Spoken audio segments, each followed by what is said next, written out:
Hello, everybody. Sorry for being a few minutes later than the usual 8, or even a couple of minutes later than the 10 past that I set it at.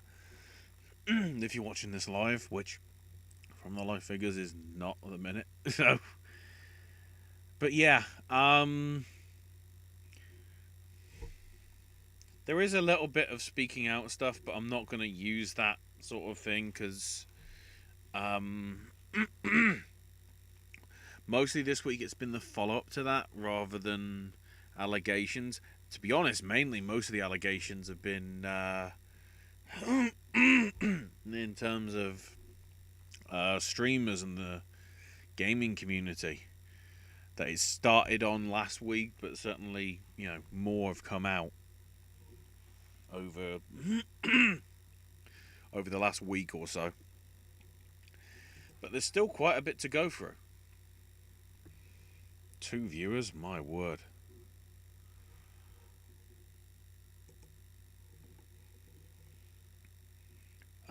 So I might start with the news this week because a lot of it has impacts on what happened this past week. So going through chronologically, pretty much after I went off air with Billy last week, bar wrestling pretty much seems to have shut down completely. SoCal Uncensored, the website, not the wrestlers, reported that the Bootleg Theatre, which was the venue for bar wrestling, just like the American Legion Hall was for PWG, ended their relationship with the company due to the allegations. And several people also said that the website had been taken down. The video library is no longer on the High Spots network.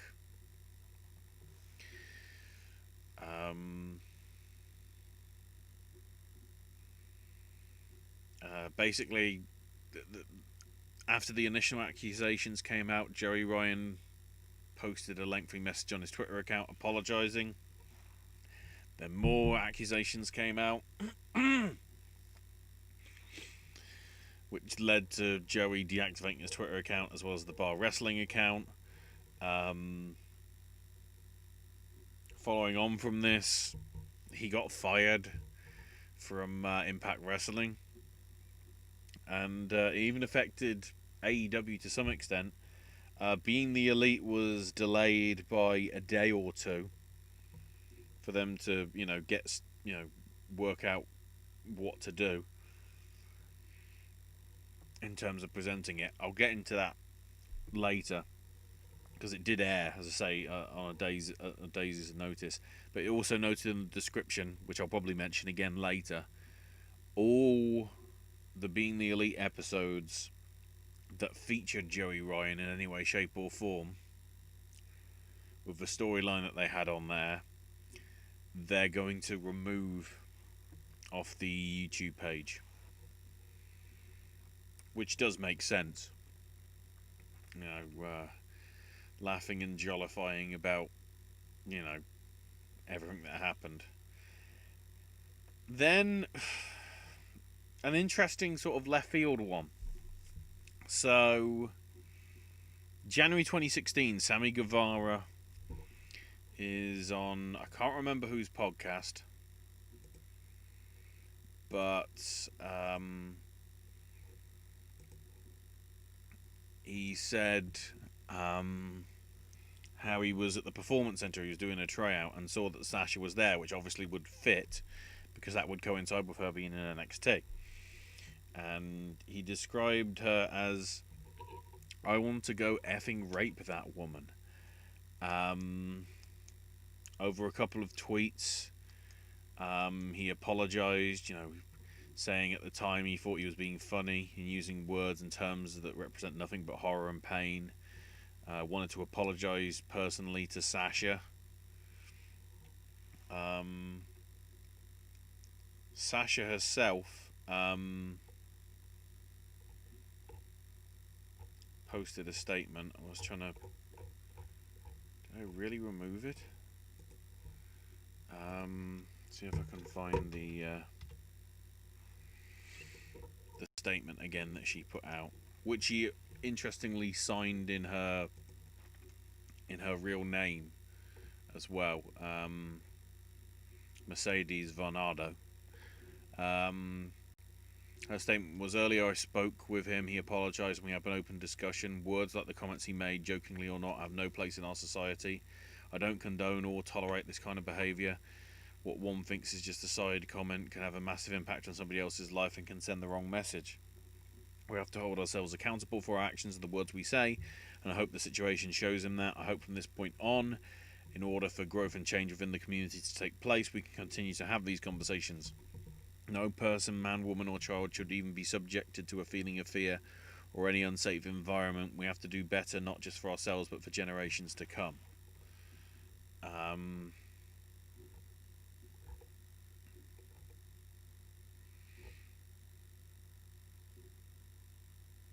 See if I can get the... I'm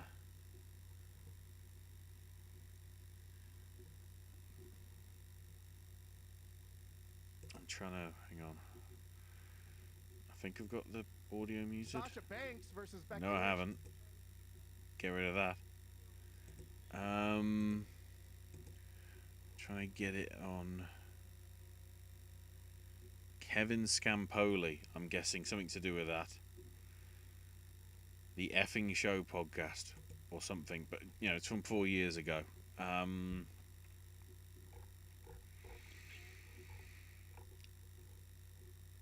The great thing is that they did the appropriate responses between each other. Sammy then got suspended.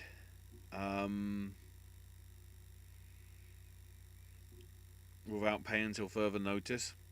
Sammy agreeing to undergo extensive sensitivity training upon completion. His future status with the company will be reevaluated, and during his suspension, the salary will be donated to the Women's Center of Jacksonville. My honest feeling is, as it was a comment that he made, you know, in his mind he thought jokingly, because from what I believe, the presentation style of that podcast is very sort of, at least at the time, was very sort of style shock jockish. I mean, why else is it called the Effing Show podcast? I don't want to swear yet because I don't know what my allowance is here on YouTube. I know I can swear sometimes. So, considering the name of the show, it seems very sort of shock jockey. So, certainly from the title. If it isn't, it shouldn't have a title like that. I feel a suspension and then him coming back makes sense. Because if you compare it to allegations that have been made, like with Joey Ryan, of actual sexual misconduct rather than statements, I believe it's basically re-education is needed, but then I feel he can come back into the thing. I think comments that he made 4 years ago and no other statements apparently of any sexual misconduct should not be considered anywhere near the same level as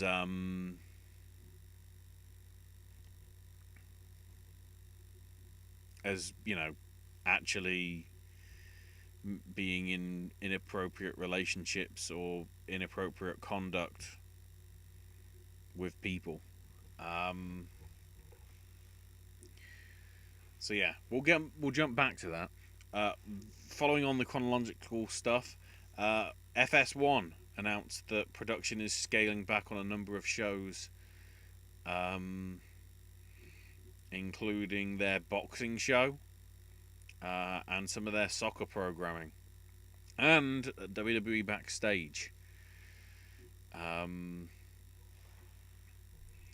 So yeah, the show is cancelled basically because FS1 doesn't want to put any money into it because they don't get I love the fact that they say ratings don't matter. They clearly do, because backstage, the irony is the one that Bret Hart and CM Punk were on like a week or two ago actually had, pretty good viewership. So who knows? The interesting thing is, though, they still want the classic pay-per-view content on the network. Sorry, from the network on FS1. That is continuing, I believe, this Tuesday with, I think it's Survivor Series 2018 that they're showing. But the idea still is old WWE, or even if it goes far enough, pay-per-views will be being rebroadcast every Tuesday by the looks of it, for somewhat the foreseeable future. Now, I already mentioned about Joey Ryan getting fired because of the allegations about Dave Christ and the inappropriate actions with him. I'm trying to get some of the notes about Christ, if I can find them. Yeah, he was accused of sending unsolicited photos of himself to a wrestler named Ziggy Haim. There was allegations of other things as well. I can't remember what they were, but the Ziggy Haim one was, they didn't provide evidence, but it was widely known that, those pictures that were sent did exist. So Dave Christ is gone as well. And then they also had noted that Michael Elgin was suspended pending further review of allegations of misconduct. Keep that in mind. Charlotte got written out of Raw. We'll talk about that in a minute. Basically, she's having some sort of surgery on herself. Apparently, it won't be too severe, though, because she herself has said that she's going to be out for a couple of weeks, she hopes. The main aim is that they want her to be ready for SummerSlam, I think. But that obviously depends on how the surgery and recovery goes and whatever. So we'll see. MLW put out a statement saying that the Underground TV series is coming back in 2 weeks, Saturday, July 11th. Following on the Anthology series, which is coming to a close next week. I'll cover that in a minute as well. The episodes will air in their original unedited form in sequential episodic order and feature the moments that established MLW. So it'll be on the various channels, beIN Sports, DAZN, Free Sports in the UK, YouTube if you can't get Free Sports. So yeah, it was 34 episodes that were an hour long, so it's the same time slot, so it doesn't really matter. That aired from February in 2004, with Joey Styles as host and play-by-play, which, considering some of the comments that he made at certain points, again, that's more Trumpian than actual sexual assault, so I guess they can, in archival form, they can put it up. But CM Punk wrestled on them, Terry Funk, Kojima, Vampiro, Christopher Daniels, Daniel Bryan, Dusty Rhodes, Mikey Whipwreck, the SAT. There's a big list of, names. Obviously, we had one of the matches. We've had a few of the matches as part of the Anthology series showing. But they'll be airing sort of as originally intended. Episode 1 from 2004 airing in July 11th of 2020. Because flashback. Whether it'll also include sort of promo stuff, or the Pulp Fusion, or whether that just becomes a separate video content thing. We'll see. The first show headlined, though, by Daniels versus Vampiro from the ECW arena. Should be interesting.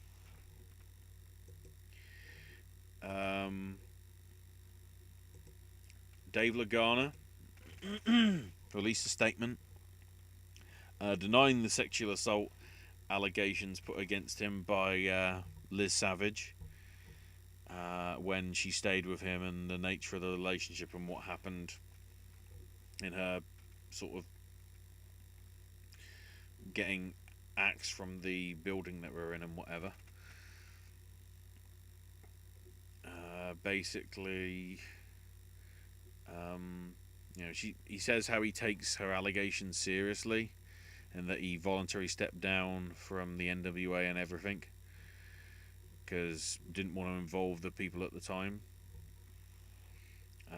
Valued his friendship with her.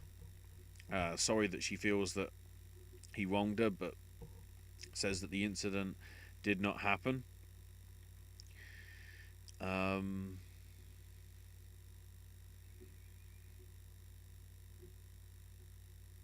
Basically, it's I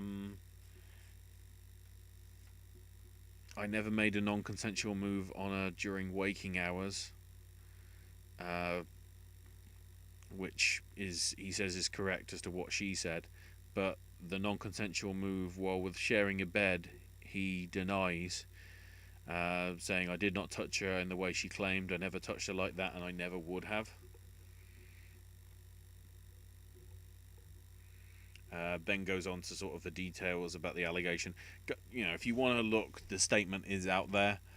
I don't want to put any judgments aside. He has put a statement out, though, which it's always good to sort of hear both sides. So then we can sort of, work out what's going on, and because of course if we are seeing an abuse of sort of the speaking out hashtag with this, it's not great to see. But then of course, it needs to be analysed and looked over by whoever it is that needs to be looking over it. So those are the details. Raw did pretty good viewership, somewhere in the region of 1.9 million on average. Did have quite a nasty tail off in the third hour, though, to a 1.8. Actually, just under a 1.8. Sorry. This is what happens when it's 1:30 in the morning, because you're having to do it for Americans. This is probably how I am during Raw every Monday, or SmackDown, or AEW, or NXT. Just yawning, waiting for it to finish, and then, whether I enjoy it, it's like good, and if I don't, I get to bed quicker. Sarah Logan, really sad to see this, but also hopeful. Stepping away from wrestling for the foreseeable future.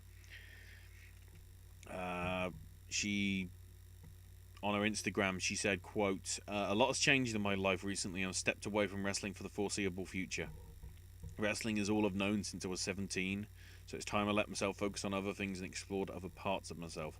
My Instagram is going to be different, but I promise it will always reflect me, so if you want to take this crazy ride, thanks, Mary Dobson. Buckle up, because things have been moving faster than I can keep up. My efforts have been on At the Wild and Free TV, so I'm guessing that's outdoor sort of stuff. Oh, I see, their Wild and Free YouTube channel, documenting the lives on the family farm. I need to subscribe to that. Hell yeah. I actually do need to subscribe to that, but because I'm using Owen's channel at the minute, I can't, so. So then, Wednesday is when it got interesting, especially regarding the Steve Corino epidemic. So, the Natural Nightmares got pulled from the match with FTR Wednesday afternoon. replaced with their CEO at very short notice.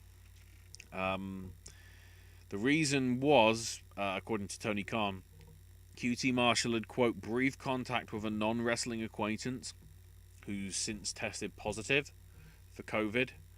And then rather than bringing QT to the test site, the docs basically asked him to stay home and basically have a COVID test at home to make sure that the rest of the bubble is protected.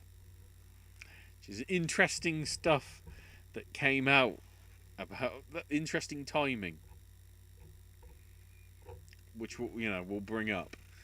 Marty Scurll putting out a second statement regarding the allegations of a girl who was just at the age of consent, at least in UK terms, at the age of 16.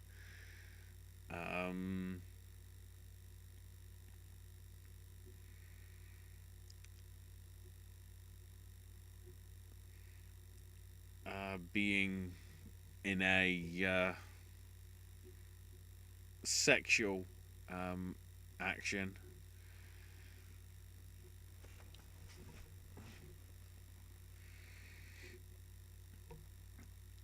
Sexual conduct, I should say.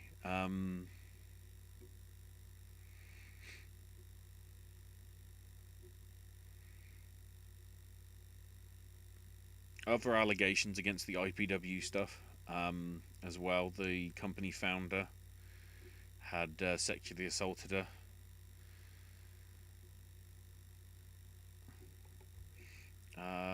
Skull did an updated statement saying that there was a consensual sexual encounter but had no cause in the circumstances at the time to question her age.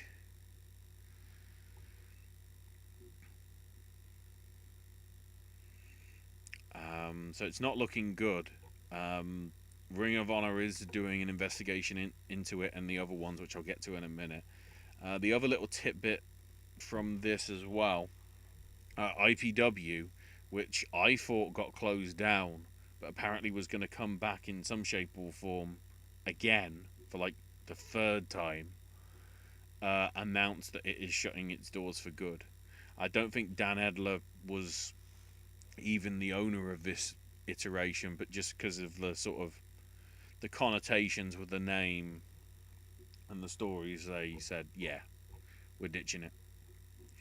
And then, within an hour of the previous story I mentioned with Natural Nightmares, Jon Moxley not appearing because he had contact with somebody who had contact with someone who has COVID.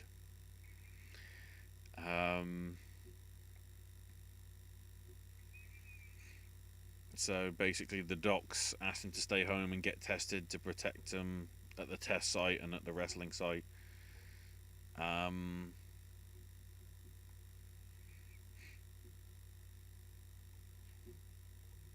This is followed on from the fact that multiple people in WWE tested positive for COVID. They will continue testing for the foreseeable future.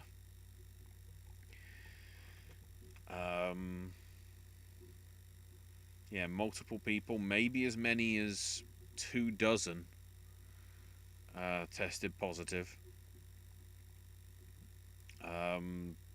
It's somewhere. I'd say it was at least into double figures from the estimation. Because the original report from Ryan Satin of Pro Wrestling Sheet, Ryan Satin, sorry, said 3 or more. We obviously know it's more than that.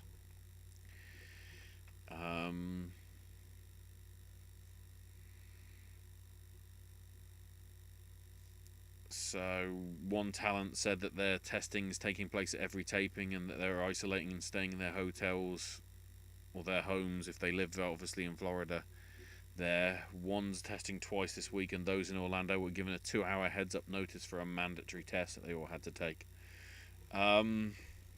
So what the chain of events? Renee Young tested positive, which a lot of people are going. So surely, if they're saying Moxley came into contact with somebody that had it, surely if she's been with him at home, surely she had it as well. So yeah, Renee announced that she said, "What a few days, my show gets cancelled and I get COVID. Wear your masks and wash your hands." Reportedly, WWE wasn't happy with her for revealing this, as if they wanted to keeping it quiet. Thing is, of course, it then got problematic because Agent Adam Pearce tested positive, and then Kayla tweeted, was keeping it quiet, but since everyone else is sharing, I feel like it's my responsibility to share this PSA. You can get COVID more than once. I had it back in early March, as was rumoured. A lot of people thought it was Kayla because she wasn't on the following week for anything. And then I thought I was invincible after I recovered. Not true, don't be done by me. And then Jamie Noble came out and revealed that he also tested positive. If I can find that. Yeah, there it is. On his private Instagram, he said, "Not how we expect this month to go. COVID's hit home. Prayers for me and my family would be greatly appreciated." The knock-on effect of this is changing up tapings schedules, and because of the scale of the stuff, the tapings that they were going to do all had to be shifted. I'll go into the details of that in a minute. The big things, though, in terms of wrestlers that were there, AJ and Daniel Bryan were not at the tapings because of being in such close contact with Renee during the taping that they did for SmackDown last week. A week or so ago. And then also, because of that, and because of Kayla, Shorty G, and Mojo were not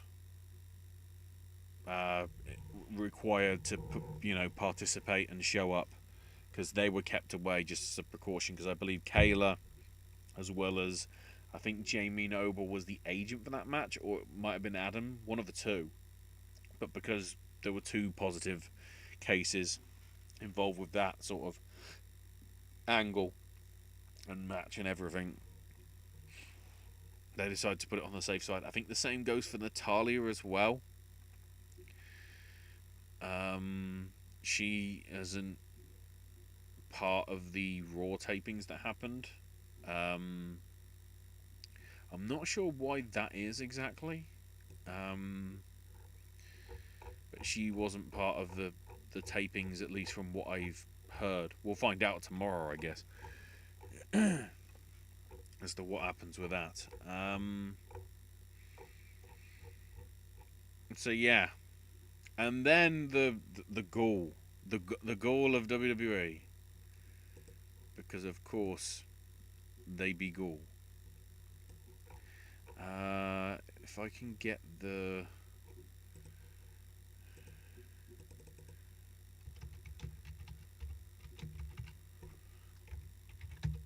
If I can find the quote. So it was a podcast, apparently, a conference call with Sports Hiatus. The EVP of Global Head and Sales and Partnerships, John Brody, talked about the fact that they're continuing to tape shows despite the rising number of cases in Florida over the last few weeks,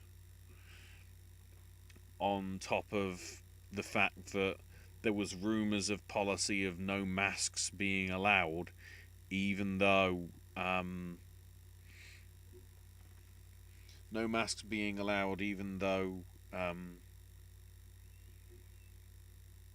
Florida mandates that masks should be used.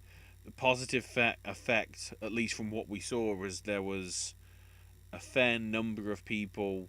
I don't know whether all of them were, but there was a strong majority of the people did have masks in the SmackDown crowd for this week's taping. However, there's also some allegations that somehow they're getting around the transport ban, because apparently people, because of the influx of cases, they're sort of putting a no flights in and out to try and avoid spread any further. And apparently there's allegations that they're trying to sort of get round it by basically having them fly into Jersey and then get rental cars by driving in, because then they don't fly into the actual state and stuff like that, which is a bit sneaky. But then, this bit, keep in mind, this is within a few days of the taped Raw airing with Ric Flair, who's already had health scares in the last few years, be part of the show. So the statement from John as part of this conference said, quote, "The health and safety of our superstars is first and foremost paramount. It comes down to leadership in many ways. Our leader, Vince McMahon, believes we have a social responsibility to put the fans first and to help them get a break from what was coming and what we're in the midst of. We have a responsibility to take them away for a few hours and give them a smile and a chance to feel something other than what they're watching," which is also important on the news. We leaned in to say we're going to put fans first and do everything we can, working with state, local and federal officials to make sure it's safe. Then why the masks? For our most important resource, the WWE superstars, and we're going to do whatever we can to deliver content for our partners and our fans. We understand the decision other sports made. We wouldn't have made the decision we made if we didn't think we could do it safely for our internal staff and for all those affected. But we felt America needed it and needed the pick-me-up. The word is, because of this situation, Ric Flair is currently refusing to do anything until they get their sort of act back together in terms of being, safe for him to actually be able to travel and be part of the angles with Randy, with the stuff that's going on. Because of course. But putting that sort of statement out at the same time, it's like, yeah, no. In the words of Pete Dunne, this ain't it. So yeah, Ring of Honor's statement regarding the accusations against talent, specifically really against Marty Scurll, because that's the only one that I can think of that's had allegations against them. At ROH, we pride ourselves on the respect and inclusive environment we've built, one that ensures all employees can work in a place where they feel safe and respected. We take matters extremely seriously and have a zero-tolerance policy when it comes to the type of behaviour. ROH has launched an investigation into the claims made against currently contracted wrestlers. We'll update you on an investigation once it concludes. Of course, the issue is Scurll only just recently signed with them, and he's basically one of, if not the head booker at the minute in the company. So that'll throw it even more into who's going to step up if Marty does have to depart. In an interesting twist, NXT had its biggest success over Dynamite in a number of months, averaging close to 790,000 viewers, with Dynamite averaging about 630. So USA went up a fair few percent, and Dynamite went down nearly 20%, and the lowest figures that Dynamite has had in a while, with the difference between them of 153,000 being the biggest number difference in favor of NXT since the airing head to head began. Whether it can carry on with Fyter Fest, we'll see.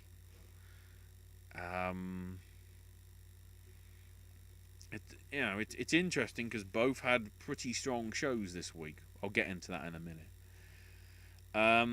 Extreme Rules is now being referred to as Extreme Rules the Horror Show. The word is there is going to be a cinematic match. Because of course there is. Of course there is. I've got a feeling everybody knows what it is, considering what happened on SmackDown, but we'll get to that. I'm just making sure I move my microphone so I'm still in shot, because I want to arch back on my chair a little bit, ease my back a little. And then Thursday, I'd say very... depending where you are on the American coast, in the last few hours of Thursday going into Friday morning,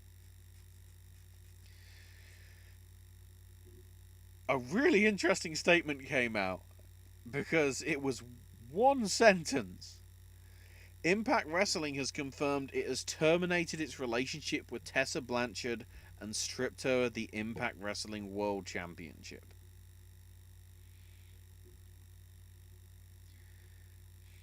So, despite all the build and everything, and so despite all the allegations against her, if you remember back to the early part of this year, there were allegations of her being very unsupportive to fellow female roster members in terms of certain shows that she was on and things that she was involved with, and her behaviour.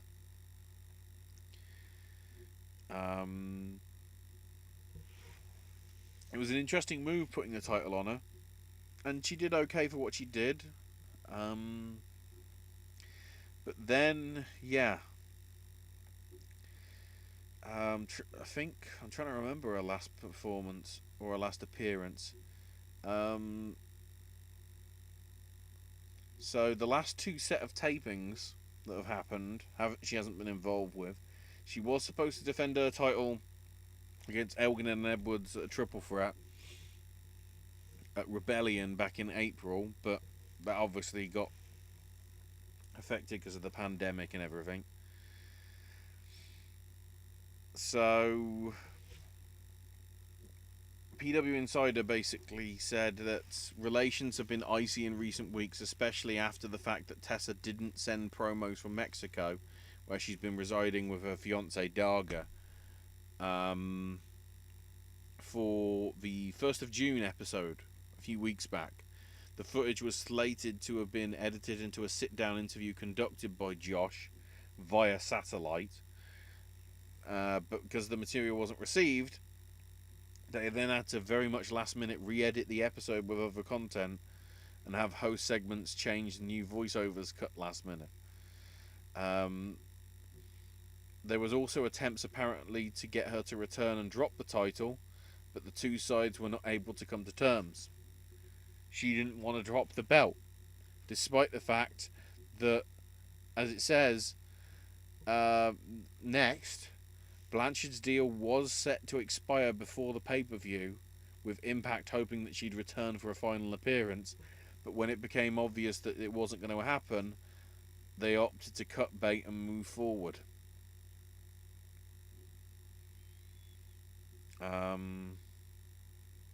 Yeah, so there it is. So the accusations against Blanchard, she won the world title beating Sami Callihan in January, and then said, "Hey, women, try supporting one another. Cool things happen." Right before the pay-per-view, various allegations of bullying came out, and an incident when she spat in La Rosa Negra's face, said the M word to her while they were in Japan in 2017. I'm guessing as part of Stardom. Certainly as part of one of the Joshi shows over there. Blanchard denied the allegations, admittedly. But yeah, in 2018 she signed a long-term 2-year deal. She didn't want to stay. She had the belt, so we had to have the awkward situation of, yeah, we just. Now the question is, I think she's still got the belt, so are we gonna have a different belt?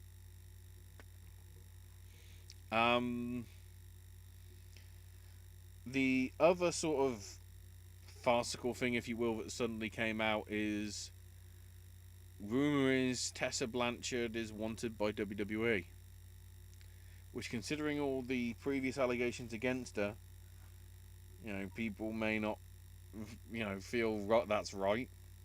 But at the same time, a lot of people on the internet feel that the Tessa Blanchard wants to sign with WWE is basically been leaked to the news sites via her. She's basically trying to put feelers out to try and get some sort of interest. Whether it's real or not, I don't know. I could easily see WWE getting her. If so, in all honesty, why did she go to Impact in the first place? Because all she really did was speak up in terms of giving women more of a spotlight, which, to be honest, WWE sort of did anyway via circumstances with Ronda Rousey and everything, with the whole WrestleMania deal.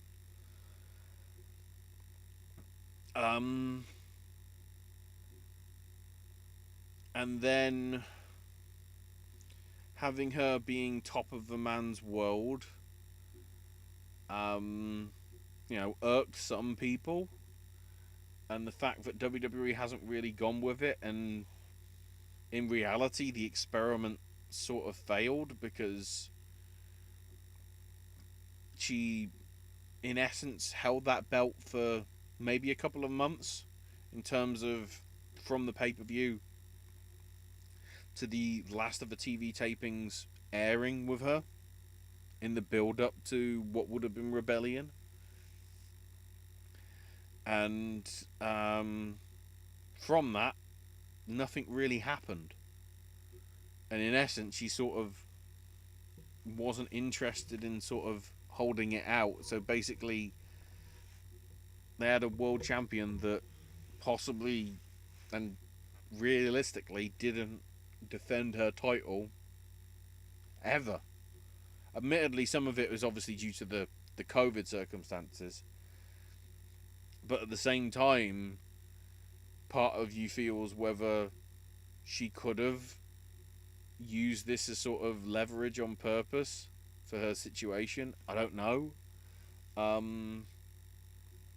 Either way, I don't know how to feel about where she goes next. Because it's the sort of situation like with the allegations against wrestlers that we thought were good, and then, considering what came out about a sort of bullying and that sort of culture,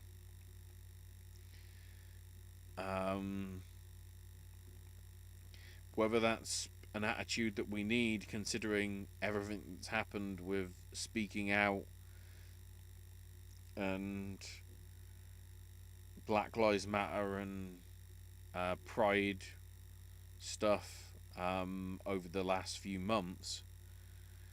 Whether the attitude that she seems to hold is right for a mainstream company like WWE.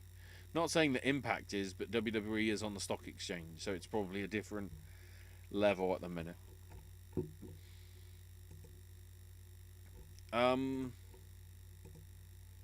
other little bits, Yanakiyama leaving All Japan for the time being, moving. The report from Tokyo Sports says it's a rental to DDT. For the rest of the year. The key thing is, though, his All Japan contract runs through to the end of the year, and then he becomes a free agent. And the fact in a tweet that he said he felt it was time for All Japan to change and he'd want to add his pro wrestling to the DDT roster. My guess is that it's probably going to be a permanent deal, and that Yanakiyama is going to be part of DDT for, I'm guessing, I want to say at least a year, maybe a year and a half, depending how it goes.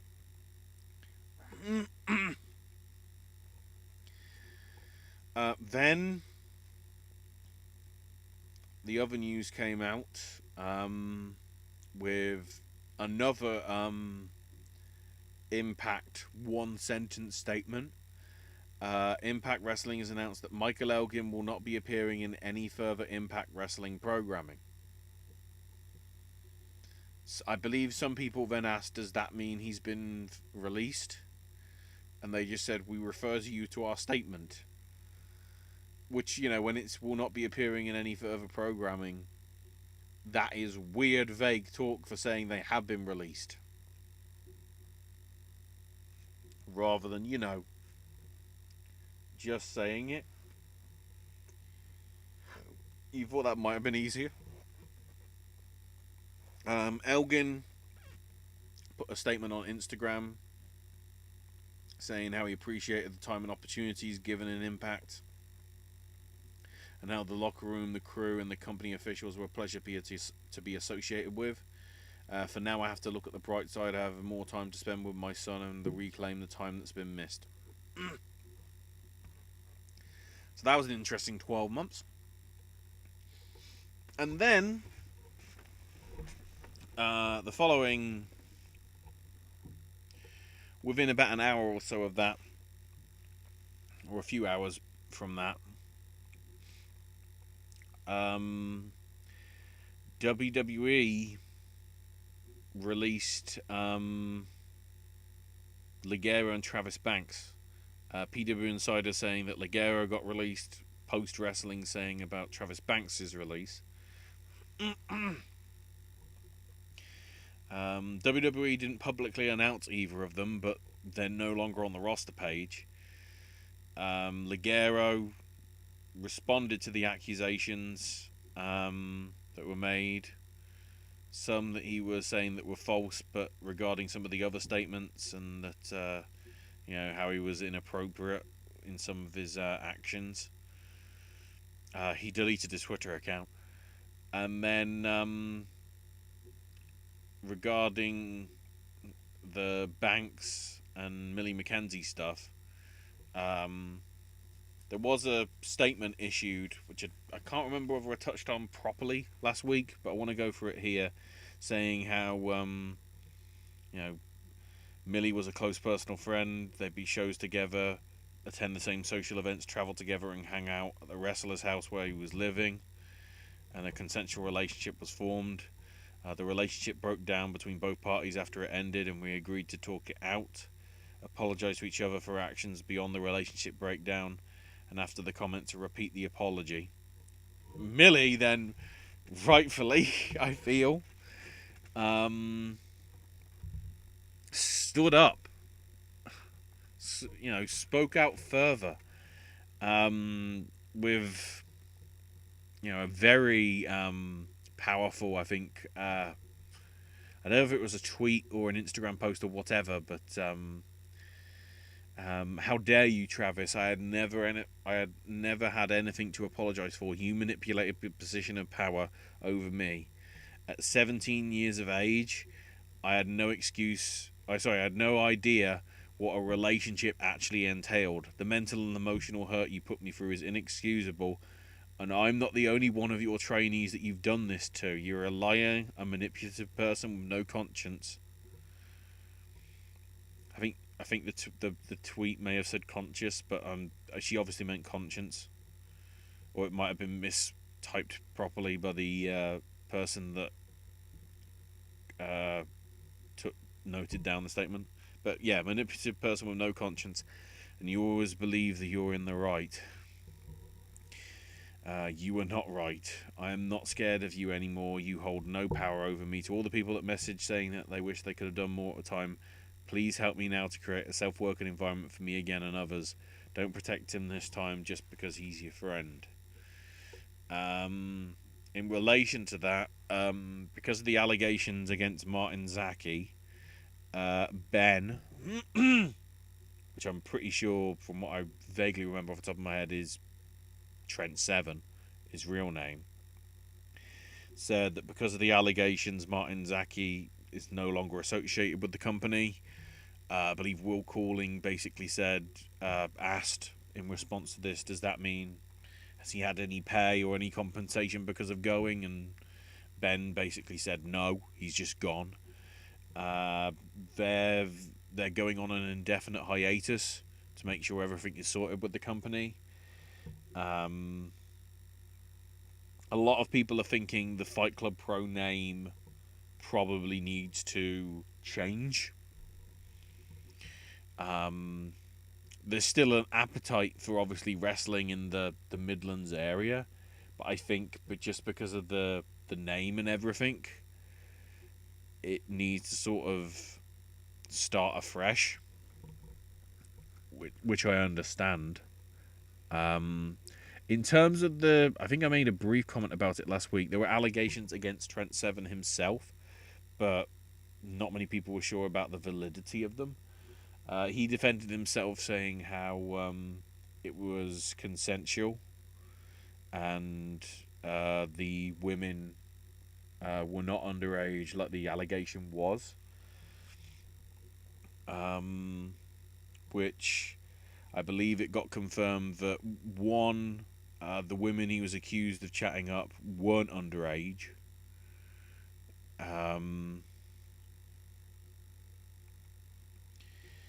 And then another set of women that he was chatting up, which they said he was behaving inappropriately. One of the women of that group basically said he chatted us up because we wanted him to.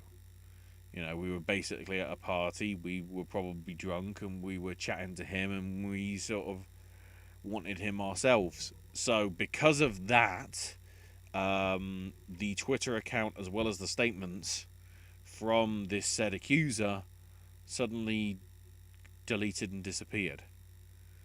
So I believe that was somebody that was trying to stir up trouble.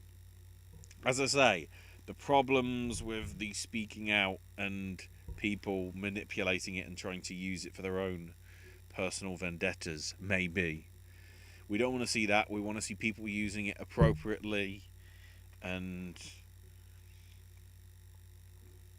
making the wrestling industry a better, safer place for everybody. There's some more on that as well, coming up in the news in brief. This is Jimmy Noble's stuff. SmackDown's ratings went up quite a bit as well for the Undertaker tribute show. AEW Dark has an interesting lineup heading into Fighter Fest angle.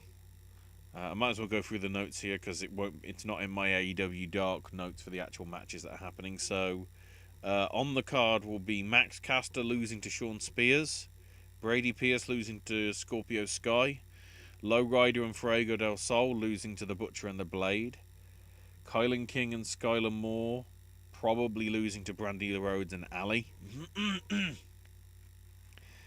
Pineapple Pete losing to Lance Archer. Griff Garrison losing to Ricky Starks. Probably. And Peter Avalon and Brandon Cutler probably losing to the Young Bucks.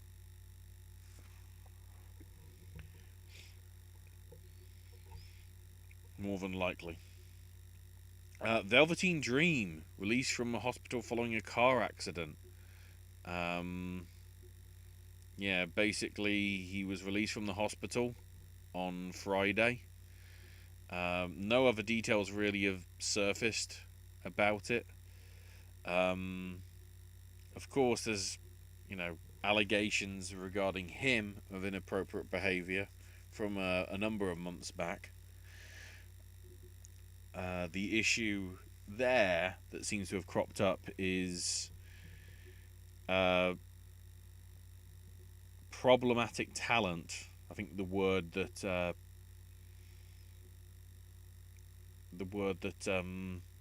Sean Ross Sapp used in his tweet. Problematic talent are being considered for getting released. Of course, somebody went, "Oh, Nia Jax," and it's like, no, not storyline related. Then again, of course, considering some of Nia Jax's conduct, you can say that isn't storyline related. But I think that's dropping the hint to, along with what we've seen with the allegations against Ligero and Banks, whether this means, and obviously Gallagher getting released last week, whether this means, Devlin is might be on the list, or Velveteen Dream possibly. Somebody that also was on the list apparently was an upcoming signing. Somebody that they were considering to sign from the indies. I've tried to work out who it is, but I can't really sort of work out what it is. Trying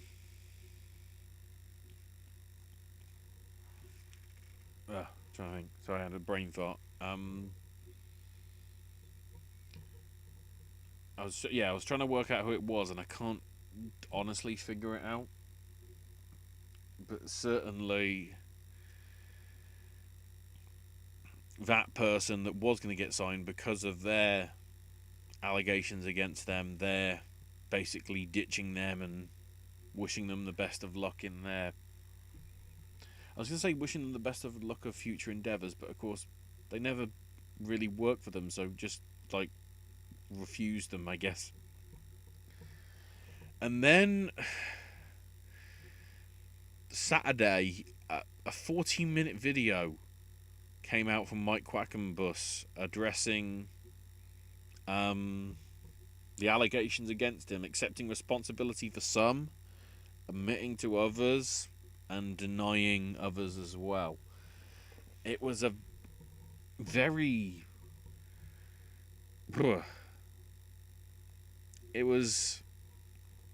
A lot of people on social media felt it had sort of shades of the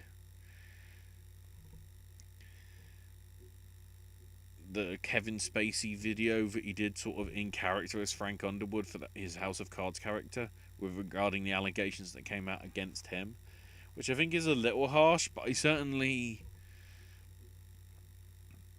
understand people's views to this, because he said how there was allegations from one trainee that somebody was blackout drunk at a coach's residence and sexually assaulted. The coach was removed several months ago. So I don't know whether that was what we heard earlier in the year regarding either Coronado or Gulak getting removed. Safeguards put in place so it never happens again. Had no first-hand knowledge of a male wrestler exposing himself to a female trainee, but since the trip was organised under his purview, as in, I believe that was the UK tour that Fight Club Pro organised for Shikara. Oh, look, it's that name again. He accepts responsibility. Alerted by a coach of unprofessional behaviour during the trip, and that the discipline was handed out at the time, but behaviour was not reported to him in the level of detail that it was. A leg injury that he said he didn't hear any jokes about the leg injury happening because he went to the hospital with him, but believed the accuser and apologised, but denied that the allegation that an injury would be caused on purpose, and also stood by his call of not letting the woman continue training due to the injury, and denied manipulation or gaslighting, saying that from their re-evaluation she didn't have the proper upper body strength to safely keep sort of training. Then denied an allegation openly talking about his sex life, saying that he is private about those issues.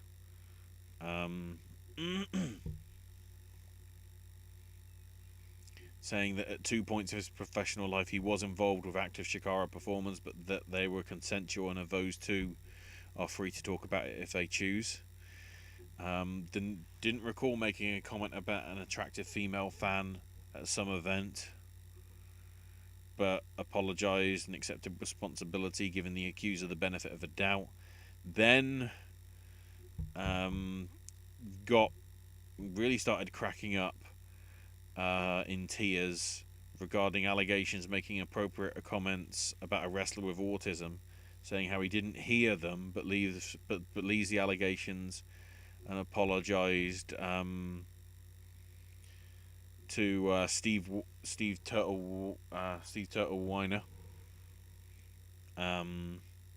who is autistic. I don't know whether it was actually allegations at him or allegations from somebody else, and he felt sorry that the company, that Steve was very much a part of, an ambassador of,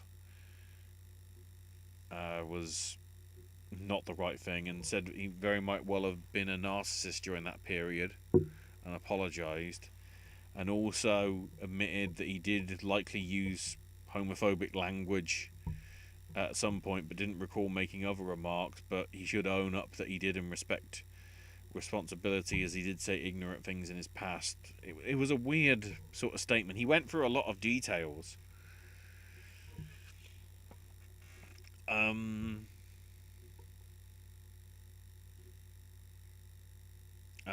One of which, from what I remember, was one of the allegations, seemingly from a tweet that was sent in reply to this video, was Lindsay Dorado.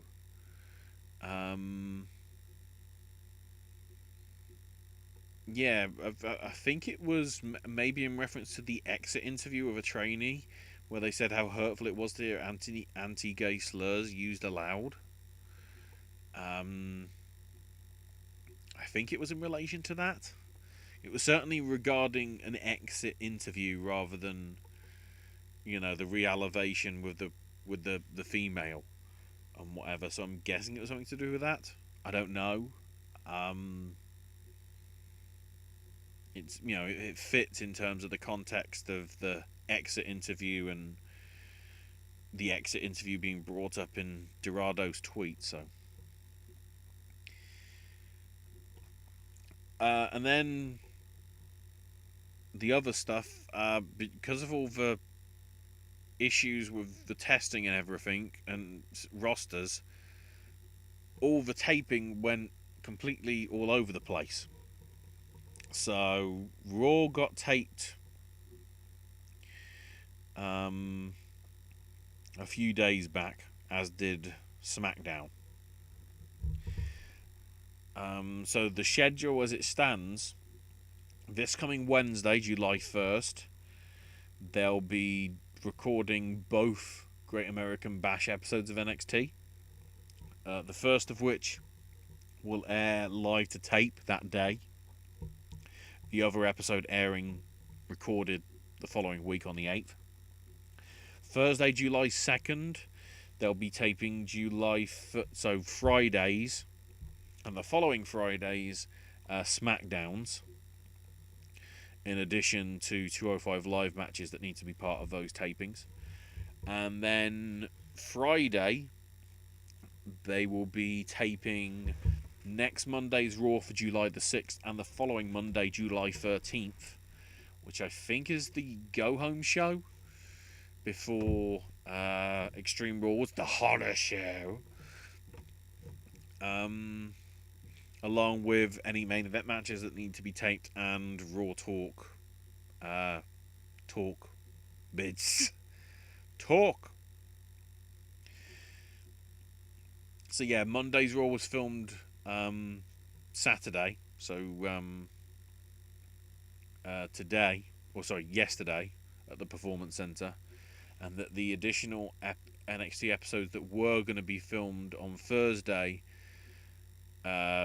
basically have got delayed because of having to tape the SmackDowns and the Raws that they've been doing. Speaking of American Bash, actually I'll leave that till when we get to talking about the actual stuff. Some of the news bits in brief as well. So the Jim Cornette stuff got interesting. He denied the allegations against the person that made them. The person that made them said, I didn't, I was using my name because the other party didn't want to be known, but because of the circumstances and everything and the denials, the party came forward as Rico, I think it was. And basically there was, the other, I think it was Rico. It may have been somebody else as well. Oh, and Rico backed it up, from what I remember. The allegations that sort of since developed is that basically a wrestler was wrestling at OVW. That seems to be maybe not when Cornette was there, but at least not in terms of in charge, but was still in some shape or form involved. And that said wrestler was supposed to, be in an intimate relationship / sexual act with his wife, because apparently it's open knowledge that they are sort of swingers. They do like to go out with other couples and other people. But the allegation he made that regards to the State Athletic Commission involving it is because he refused. Supposedly she informed the State Athletic Commission that you should do a drugs test on this wrestler. And then said wrestler apparently then sort of failed a drugs test and, got banned for so long because of it. Which, if it's true, that is sort of an actual abuse of power compared to the allegations at first that were made. So we'll see. I think investigations are being done into the severity of the situation. The Florida surgeon has recommended everyone in the state wear masks. Pretty sure AEW had mostly masks, and WWE had some, but not as many. Progress made changes. Even more so now. The OJMO, Michael Oku, who was supposed to be part of it, because of those private messages that he went out about them being as crude as possible on purpose, he doesn't feel it's appropriate for him to be part of the group now being listed in charge in terms of management. So he's taking a step back.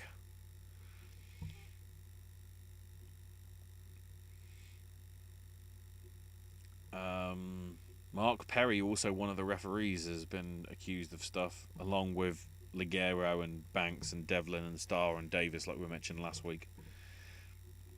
Then there was this infamous bit. NWALegends.com, their Twitter account,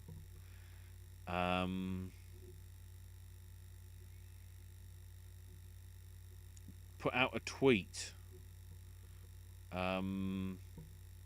Thankfully, even before the situation, I'm pretty sure the bio for the Twitter account does say how it has no affiliation with the NWA. In which case, how it has the name, I don't know.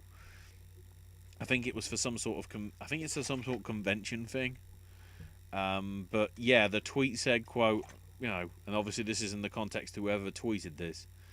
I'm about sick of reading these speaking out pieces. I'm sure some are legit and I feel bad for the folks, but a lot I've read mention hotel rooms and bathrooms. Not blaming all victims, but geez, if you ended up alone with a guy in a bathroom or a hotel room, you were a rat. Which David Marquez, who is affiliated with the NWA, is going, this is beyond effed up. Greg Price, who runs the NWA Legends event. Greg has no affiliation with the NWA. It's time you find your own identity before Billy Corgan and company does it for you. Basically implying that legal situation might be going after them for them not being allowed to use the NWA name, for bringing it into disrepute by putting a very ignorant tweet like that up. WrestleCon announced the 2021 convention is set to be happening through the 25th to the 28th of March in LA in conjunction with WrestleMania. Then a very interesting one I should have brought up earlier. Keith Lee shared a story where his drink was apparently drugged by a woman he met at a bar. Basically, he was doing karaoke and stuff, and she offered to get him a drink and whatever. And he vaguely remembers some sort of more karaoke stuff. The next bit is sort of a haze, and then all he remembers is waking up naked, thankfully with all his clothes still on the floor and his valuables and whatever still there. But yeah, even Keith Lee was, I wouldn't say there was no confirmation about whether he was the victim of sexual assault, and whatever, because he didn't go into details. He just, he was certainly taken advantage of with the fact that he was drugged. So more allegations as well, actually, in Germany, WXW, that in light of WXW Wrestling Academy students stepping forward, Julian Pace and Jay Skillett will no longer be part of WXW or the Wrestling Academy. 6 more episodes of their taped Shotgun product. It was in the can, with having significant roles in the shows. So they said, quote, "We cannot feature either of them with a good conscience anymore. We thus will be suspending the weekly release of the upcoming episodes effective immediately. We'll edit all episodes accordingly and take out any segments or matches involving either wrestlers, and all remaining 6 episodes will be released in shorter edited form at some point in July, with new release dates decided on once time has been taken to digest the situation." So WXW is certainly responding.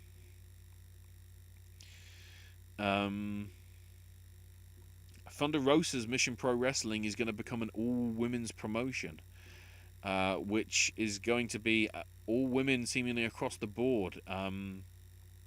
In-ring positions, on-air broadcast talent and behind-the-scenes production positions will all be filled by females. At least that's the aim of Thunder Rosa, which is great to see. Ring of Honor's announced that Bobby Cruise has signed a new contract with them. No friends or family are allowed at the tapings with regards of all the COVID-19 situation, which is good. ECCW out of Canada released a statement saying people have been removed from the promotion following allegations involving certain members. When John Pollock, saying one of these members being Jeff Duncan, who was the co-owner and booker of the promotion, Duncan gave the statement, quote, "I'm no longer involved with ECCW. While I deny the allegations, I understand the course of action is best for the company." Speaking on not Full Impact, Fight Club Pro, taking on Indefinite Haters, Attack Pro Wrestling as well, which is run by Pete Dunne, taking an indefinite hiatus as well to assess what needs to be done to make it, safe for everybody. MLW signed Calvin Tankman, so I guess his showing at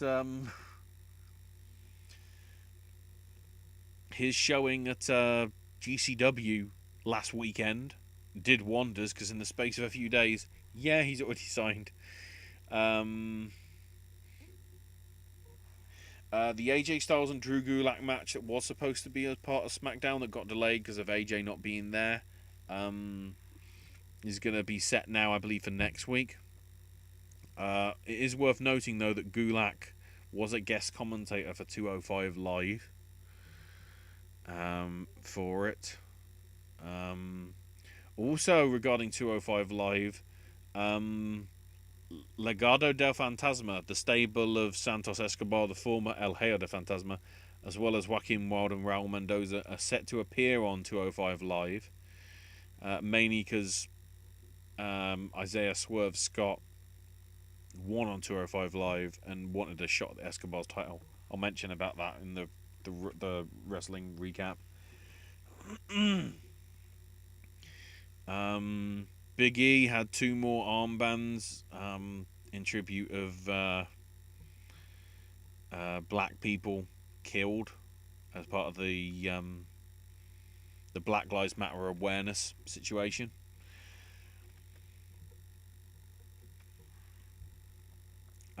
Impact Wrestling heavily pursuing Gallows and Anderson in order for them to be part of Slammiversary. Apparently incredibly strong deals have been offered up, according to Pro Wrestling Sheet, that would allow them to work with New Japan once that's a possibility, both in a legal sense and from a travel sense because of the current COVID restrictions. AEW's Road to YouTube series will come back to build up to Fyter Fest this coming Wednesday. Robert Anthony's teasing and challenging for the TNT title, which would be interesting to see. From today, Renee is making an announcement on Wednesday. A lot of people are believing she's pregnant, which would be great to hear. And I'm excited. I'm looking forward to what gets revealed. I'm hoping it's a pregnancy thing. If it's something else, I hope it's good as well. Certainly, it seems to be a good announcement because of the way she's sort of talking about it.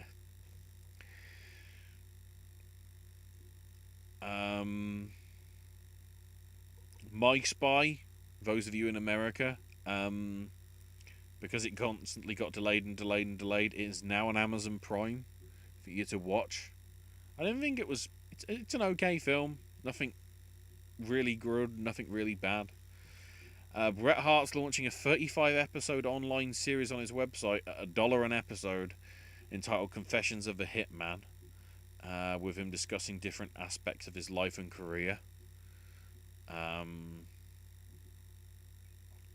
PCW in Melbourne was scheduled to have its first show back last night, but got moved to the end of July because Melbourne's had a very big spike in cases and the new restrictions have now been put in place to sort of prevent anything, to obviously stop the spread.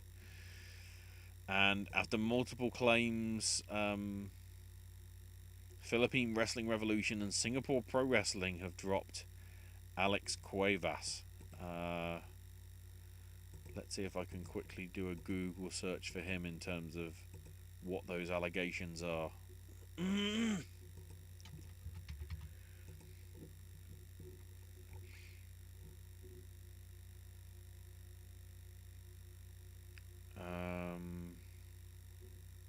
Actually, 3 Singapore wrestlers: Alex Cuevas, Mighty Mighty, and Eurasian Dragon.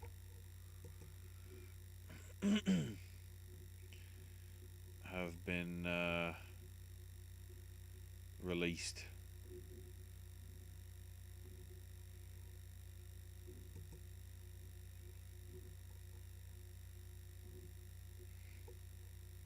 Rampant incidents of him harassing female wrestlers. Filipino, Singaporean, even a German girl spoke out from his time in WXW. Whoa. Wow. I now understand that. Very big. Very understandable as well. You know, it's good to see the response that they did. In terms of the other stuff, let's see if I can get the notes up. New Japan.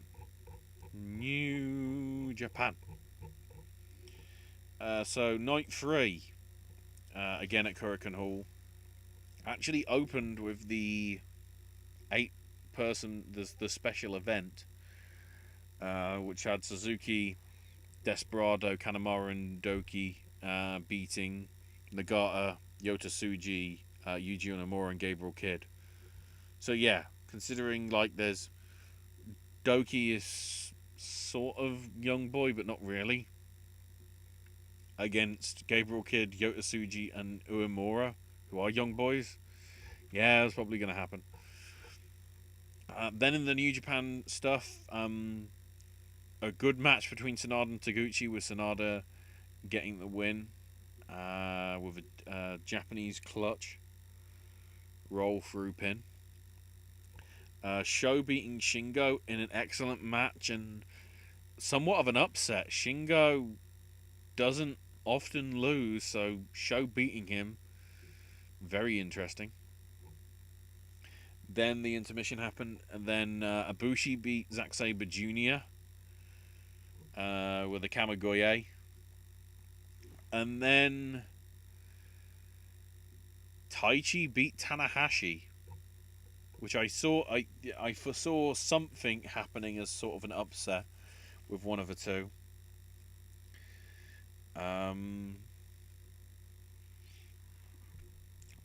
Taichi, I mean, admittedly, Doki did get involved and low blows were involved. So heelish shenanigans. But certainly the last few minutes were somewhat clean. Taichi with the super kick and the Black Mephisto. Then Taichi putting Tanahashi in the stretch plum afterwards. The Young Lions tried to stop it, but Taichi and Doki clear the ring. Ibushi then came out for the save, but eventually ended with both getting down with the tag belts. So it seems like maybe it's Taichi and Doki that are gonna challenge Tanahashi and Ibushi for the tag belts. We'll see. Night 4, Bushi beat Yo in a pretty good match. Another good match with Yoshihashi beating Tenzan. Then the 8-man, Okada, Ishii, Sho, and Yano versus Naito, Sanada, Shingo, and Hiromu. went to an 8-man. The real touch from this, Yano started with Hiromu, and the ref checked Yano's tights and found a bottle of hand sanitizer. And while the ref is getting rid of that, Yano pulls out hair clippers, and Hiromu's face is like, "Oh my God, you're not cutting my hair. This is my hair. What are you doing?" Keep that in mind. But yeah, it went to a double count out because shenanigans.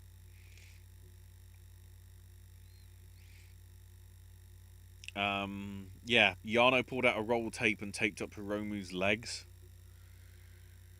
As they were the two, legal men. Okada then tried to get to the concourse level of Korakuen Hall and get Yano back into the ring in time, but it wasn't done in time.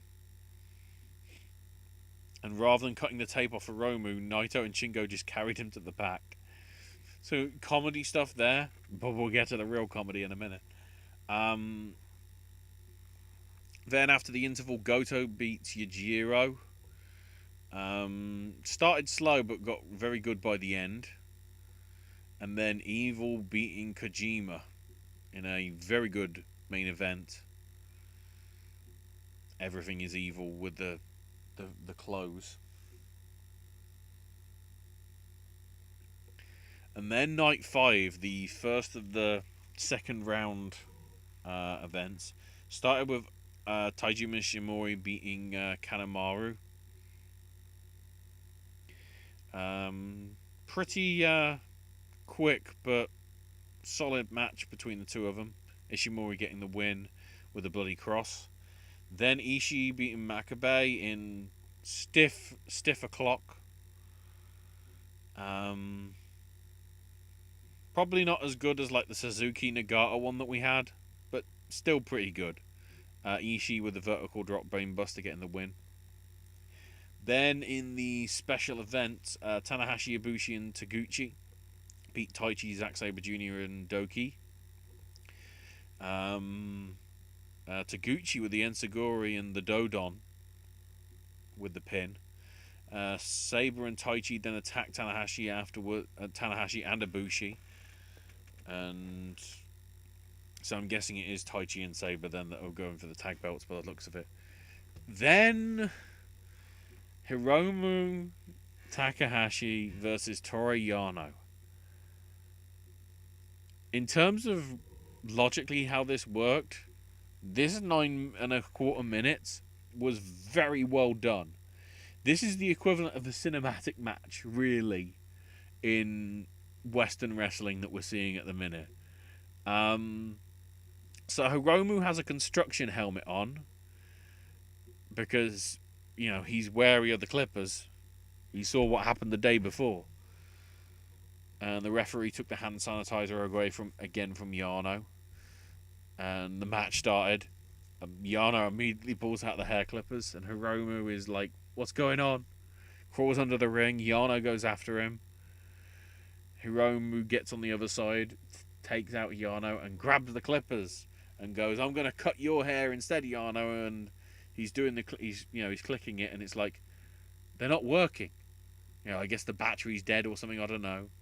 And then gives it to the referee. Yano has a second set of clippers that are working. And they brawled around the arena. Yano had a pair of scissors, again threatening to cut the hair. Got back to the ring. Yano exposing the turnbuckle as he does. Hiromu avoiding it with a super kick. Then Hiromu goes for a sunset bomb. Yano blocks it. Yano has a second pair of scissors. How much was down his trunks? What's he packing? Like, what's going on? Again, they got back into the ring. Yano taped Hiromu to Yota Tsuji, one of the young boys. I think that's the young boy that was with Moxley for a bit, just randomly. And Yano got the scissors to cut off a chunk off Hiromu's hair. They fought backstage, sort of to the concourse area again.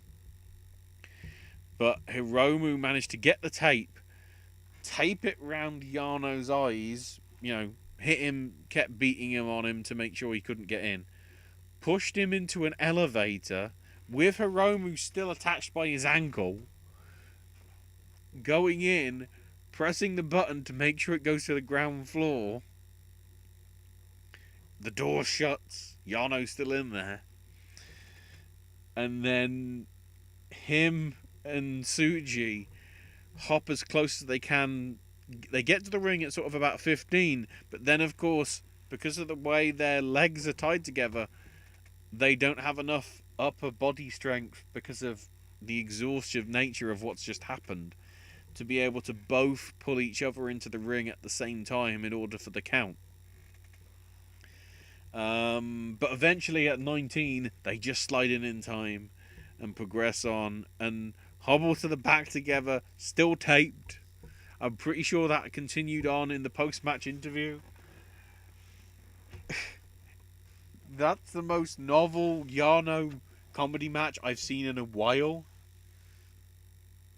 So, I approve. And then Okada beat Nagata. Which was much more even than you probably would have thought it was, because Okada was sort of very cocky, saying, certainly, well, maybe not cocky, but his attitude was sort of like, well, this is obviously going to be easy. Me in my prime and Nagata, a veteran still, but somebody not at the top of their game, and Nagata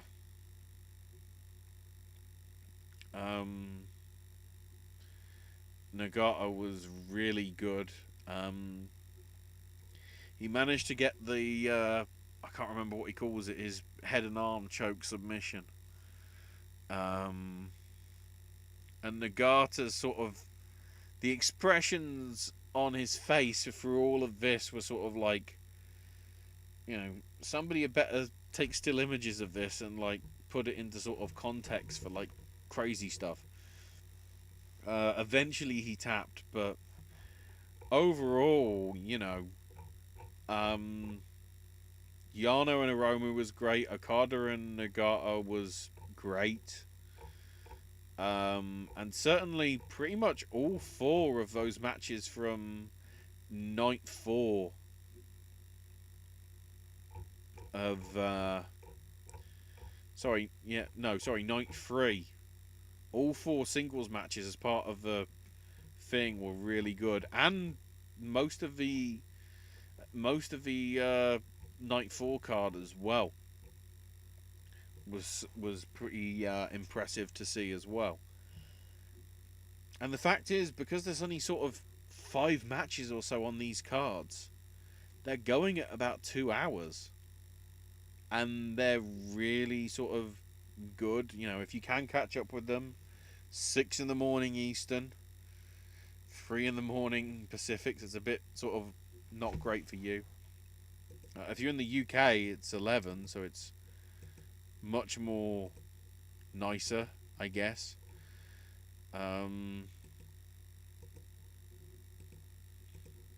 So the schedule switches up a bit this week. It isn't Monday, Tuesday, Wednesday.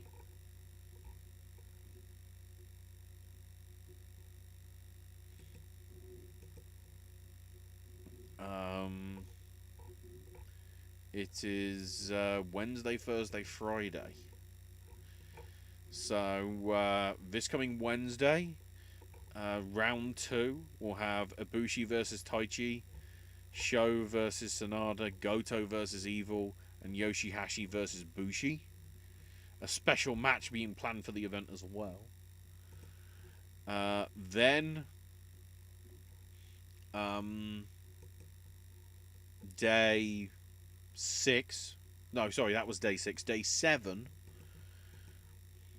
we'll have the quarterfinals of Okada versus Ishimori and Ishii versus Hiromu Takahashi, along with the winners from Wednesday's shows going up against each other. I think it'll be Ibushi and Taichi versus Sho and Sonata Ibushi or Taichi versus Sho or Sonata, and Goto or Evil versus Yoshihashi or Bushi, I think. There'll also be a person match part of that card as well on Thursday. And then Friday, two special matches along with the two New Japan Cup semi-finals.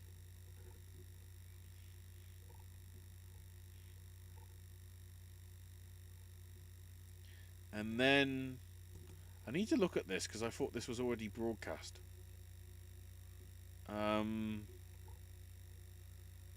Yeah, it is.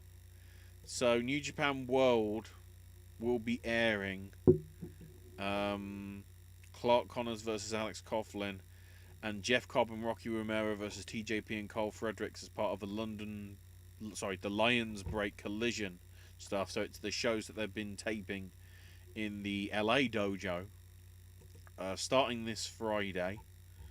No other. The confusing thing is, it says for these events that tickets are available, even though they've already been taped. So, whatever. As we build towards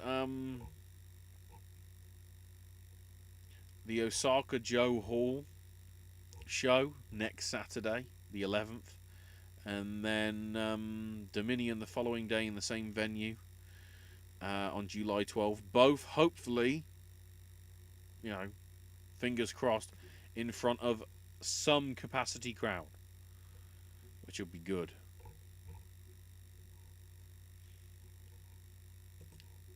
And then something as worth as a side mention as well, ICW, not the one out of Scotland. I can't remember what the original name of them was, but it's ICW New York anyway. The No Holds Barred 2 Deathmatch Drive-In from Atlantic City in a parking lot with fans watching from their cars and standing in general admission styles wearing masks. No turnbuckles, just ring posts. No ropes, just chains around the ring. Loads of weapons. You can only win via pinfall or ref stoppage. There's no submissions. And there's tires around the ring posts.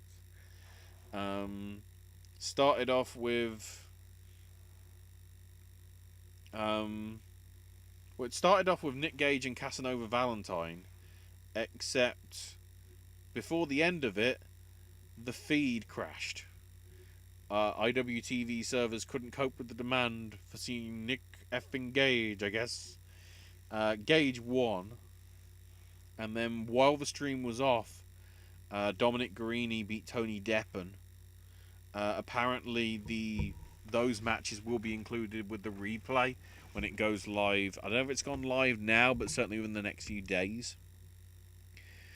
They then took an intermission after that while trying to get the problem fixed, which was sort of a number of minutes. Then, when the stream came back, Reed by God Bentley, I think it's that one, beat Akira. But both people were impressed with both guys in terms of the action that they did, especially it's certainly deathmatch wrestling. So if you're not a fan of that, maybe don't watch. Matrimont, Brandon Kirk basically did a promo, and Matrimont sort of somewhat squashed him, really, in all honesty. Eric Ryan and Alex Colon had a pretty good match. Alex Colon finishing with a Spanish fly through a door onto Ryan to get the win. They then had a video little package. Actually, I think it was before that match, but certainly they announced it to the crowd. They're going to be doing a show next week, which is Death Match. Oh, I can't remember the name. Death Match Independence or something like that, but to mark, because it's 4th of July. Uh, and then also Deathmatch Circus on the 7th of August, of which apparently there will be clowns, freaks, little people, big people, and ultra violence. The video package, which isn't mentioned here in the notes from PW Insider, the video package promised, I'm a little concerned about this, Deathmatch Circus will be featuring Abdullah the Butcher. Which, considering, is he going to give Hep C to anybody? Or is he cleared of that? Or, what? And then John Wayne Murdoch. Nailing a brainbuster onto a chair and broken glass on Shellac. Getting him the win in the main event. They've already announced that next week there's going to be Jeff King versus John Wayne Murdoch. Tim Donst versus Eddie Only. Casanova Valentine against Matthew Justice, and Eddie Kingston versus Bret Ison. The issue is, a few hours before that, GCW are going to be having their Backyard Wrestling 2 show. It's confusing because quite a lot of them are using their Backyard Wrestling names, not their real names. So it gets a little bit confusing as to who it is that's wrestling. But yeah, so those of you that are interested in hardcore deathmatch style wrestling, it looks as you're getting back to back on the 4th of July. That's all the fireworks you need. Probably. I don't know. I can't probably comment because I'm not American. Anyway, so the quick analysis of the... I'll try and do this in about half an hour just to wrap through the stuff. Championship Monday Night Raw started with Dolph Ziggler showing up for a Drew McIntyre promo, saying that in return for AJ going to SmackDown, him and Robert Roode have been transferred over to Raw, and Ziggler wants a WWE title shot, which gets agreed to for Extreme Rules, The Hardest Show. Then Nia showed up, unhappy with Charlotte getting a title match, and then because of the crooked referee. Worth noting, the whole crooked referee stuff was never really brought up again. R-Truth then said, sorry, I'm supposed to be having a match against evil ninjas. Jax isn't happy. Then the ninjas showed up. Then Charlotte basically cut a promo on Jax, and Charlotte may have hurt her arm in the brawl that happened. Then the Street Profits and the Viking Raiders got into a very brief sort of 8-minute match, which was okay, but nothing special. Which the Street Profits won clean, and they hugged afterwards, and then both got attacked by...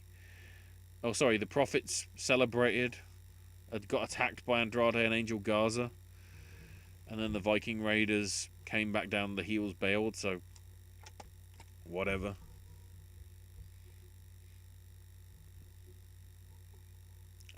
Rollins then had a message for Mysterio, saying he didn't choose to be the Messiah, and Mysterio didn't choose to be sacrificed.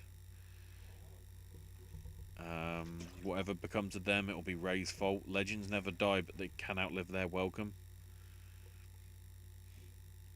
Charlotte's then assessed regarding her injury, saying that she's still gonna face Asuka. Then they seem to be teasing that Andrade and Garza are going after the tag titles. Why? Asuka beat Charlotte, so the first win I think the first time that, and it was an Asuka lock submission as well. So I think it's the first time Charlotte's tapped in 2 years as well.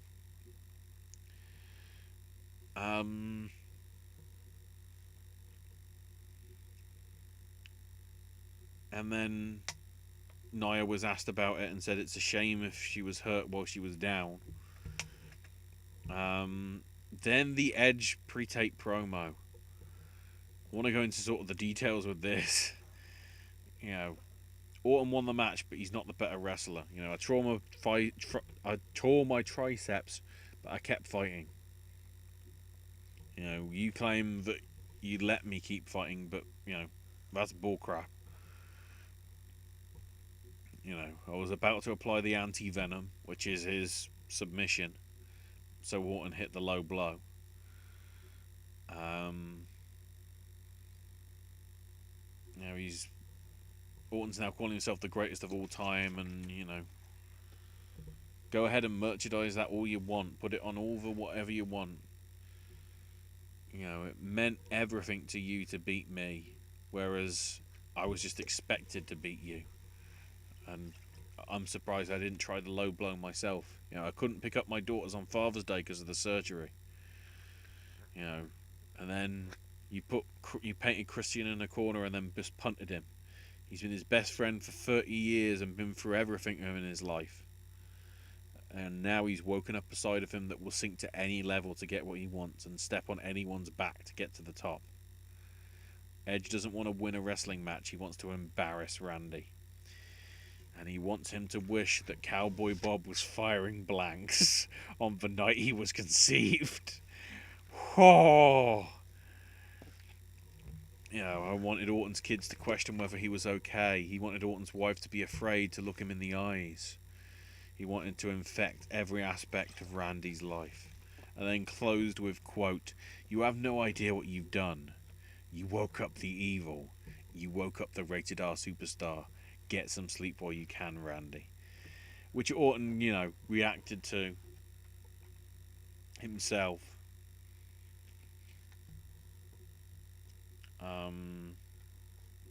But what, you know, Orton was pretty damn good with the promo. Edge was as good as he's ever been.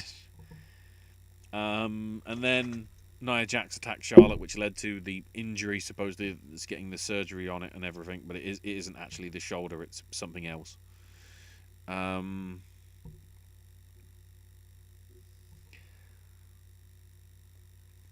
apparently that's what we needed. So it's Tozawa versus R-Truth, except here comes Bobby Lashley. So Tozawa gets underneath the ring. Lashley destroys the ninjas, takes out Truth, and then Tozawa sort of creeps up and notices the prone Truth and goes, "Great," pins him, and gets the belt, because the match technically never started because the bell never rang because of Bobby Lashley, because they did say that the 24/7 rules wouldn't apply for the actual match itself, but because of course the bell never started, he could just take advantage of it like he did. And then Natalya approached Sarah Schneider about, you know, Charlotte's arm injury, and then she thought, you know, with Becky gone and Charlotte injured, the Raw locker room would need her leadership since Asuka wasn't the type to rally the others.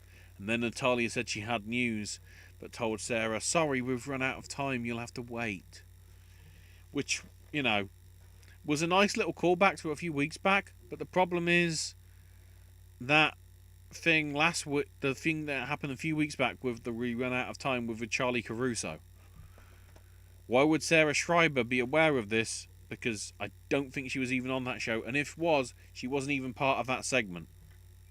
And we've previously known that nobody watches Raw because they were like, "Oh, I didn't see that last week," unless it's brought up in like a video package that a wrestler uses. So, I guess the news was Natalya has Lana accompanying her, and she beats Liv Morgan in a couple of minutes. Liv Morgan was, I'd say, rightfully very upset because the pictures that they showcased of the highlights of the match on WWE.com, the still images that they had didn't appear in the actual footage of the 2 minutes that they used. So Liv Morgan really didn't appreciate that. They showed her sort of on the offense, but in essence, it was mainly just a lot of Natalya stuff and Lana shenanigans, so who knows. So then the Ric Flair Randy Orton segment. Flair saying how great Orton was. And Orton, comes out, Orton's with him and sort of, he says, the desire to be the legend killer isn't nostalgia, I'm cementing my legacy. The voices on my head are on the same page and I feel like the legend killer again.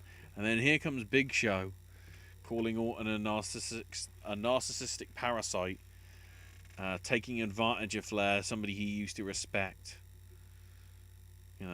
Big Show took Orton under his wing 20 years ago and Orton says, you're a future Hall of Famer, Big Show, a legend. I didn't think you'd be upset about two of your friends getting kicked in the head, and obviously I guess the angle is the angle is everything that's, I guess, Big Show is filler because Edge is injured. Okay. Bayley and Sasha beat the Iconics to retain the tag belts. Then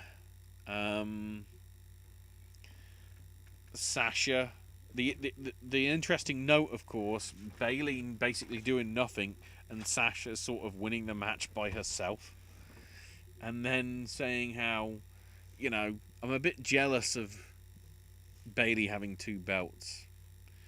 I know you're my best friend, but I want to get that chance myself, so I want a title match. I'm challenging Asuka. And then apparently Asuka just came out and said, you're not the boss of me, I accept. And, 2-on-1 beat down from the heels to try and get the advantage and all that. Then they had MVP's VIP lounge with Apollo Crews, basically offering up the option of having his assistants, having his coaching and whatever. And Crews wasn't happy. Saying he wasn't interested in the help. And then Shelton shows up and MVP distracted him enough for Shelton with the attack, and Apollo Crews beat him in not too little time. And MVP tried to sort of get a pose in, sort of like, yeah, you're mine, and Crews wasn't interested, and then Lashley showed up and put him in a full Nelson. So Crews is coming up well. My fear is he's actually going to turn for whatever reason. And then the Rey Mysterio Dominic segment, they came out and he wasn't happy about what Dominic did and was worried, but at the same time he was proud for what he did, and so now he wants revenge. And Dominic did a very good line, Seth, this is what a family looks like, and now the family wants a fight. Rollins came out and basically, it's fate. They're in the same place at the same time, and two eyes are better than one, and sort of kneels at the ramp so that Theory and Murphy can join him, so 3-on-2. Except then Aleister Black and Humberto come out, and 4-on-3, or maybe, I'm guessing it's probably going to be Humberto, Black and Ray versus Seth, Theory and Murphy in a 6-man Extreme Rules. I'm guessing that's what they're building to. We'll see. AEW Dark and Being the Elite. So the Being the Elite stuff, I mentioned about the Joey Ryan stuff and how they're removing content out. The show itself had Nick introducing his new baby, which is his baby face. And then, of course, Matt shows up with the Broken Brilliance explanation of babyface. Kenny Omega and Hangman Page hanging out backstage with Colt trying to get Omega to chase him, but Kenny's done with chasing him. You've ruined my life and my career, he says. I promise to beat you and leave you in a pool of your own bodily fluids if I see you on BTE again. And Page just ignored the whole thing. Brandon Cutler backstage with best friends and Orange Cassidy approaching in a golf cart, with Cutler saying, "Have you got your bit ready for BTE?" And they just drove off. Then Ale Abrahantes, Dasha Gonzalez, Santana Ortiz translating the Spanglish for hamburger, hot dog, and choncaltazo. Cutler then approached Peter Avalon and Leva Bates, arguing over which of them was the worst wrestler. Private Party looking at the card for Dynamite, noticing that they weren't booked, and saying that creative has nothing for them. And Nick said he was dead ass. Trying to remember what that was actually a reference to, but whatever. Brody Lee breaking the Dark Order, slapping Evil Uno with a stack of emails, who then passed them to Reynolds and Silver to be in charge of recruitment for Dark Order. TH2 then did a promo on the Young Bucks. Evans using a Dave Meltzer reference and a bunch of video game references because he's down with the kids. Although if he's in Mexico, I don't know how he's going to be able to actually get out of there at the minute with the cases arising there as well. Best Friends still trying to think up of a bit. Trent suggested killing Brandon Cutler. Then maybe they should kill him with the plot of Home Alone. And of course Orange just came up with a Fast and Furious plot. Matt walking backstage after his match, involving, the match with the Bucks and FTR from Dynamite last week, and then he's backstage selling his ribs. Cutler offering him 2 different over-the-counter pain medicines, with Matt saying, "I would, but I'm Christian AF." Then Private Party and Matt Hardy are hanging out, offered him a drink, but again, he's Christian AF. That's new merch. I sort of don't get it, but I don't know why they needed new merch. Anyway, so on Dark, Brian Cage beat Robert Anthony in a pretty big squash. SCU beat David Alley and Musa. Sean Spears beat Pineapple Pete. Sonny Kiss and Joey Janela beat 3 and 4 in a good tag match because both actually felt like tag teams. Mel beat Killin King. Wait, is that Mel that used to be part of the Dark thing? Wow. She's suddenly back, but this was probably one of the weaker matches because Mel was okay and Killin King is a bit too green at the minute. Scorpio Sky beat Lee Johnson in a solid match.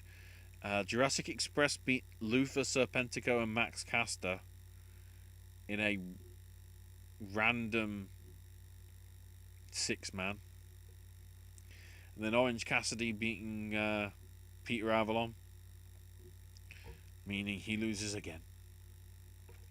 Impact, which was heavily edited at the very last minute because of the Elgin, Ryan, and Chris situation. So you wouldn't know it though. They really did well to sort of fill it up with other stuff. Tasha Steelz beat Nevaeh thanks to a distraction from Kiera Hogan. Then there was Deonna Purrazzo's interview on Busted Open Radio, where she was interrupted by Jordan Grace and had their confrontation. Johnny Swinger wanting Rich Swann to be part of the Swinger and Chris Bay pairing to take on the Deaners and Willie Mack, and Swann's injured. And that Mack was his homie. Then they had, in an ominous bit, Bully Ray and Devon with the Doc Gallows unmasking from 2012.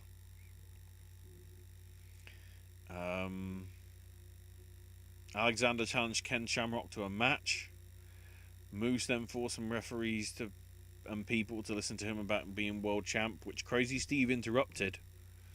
And Moose gave him a title shot next week as an excuse to beat him up.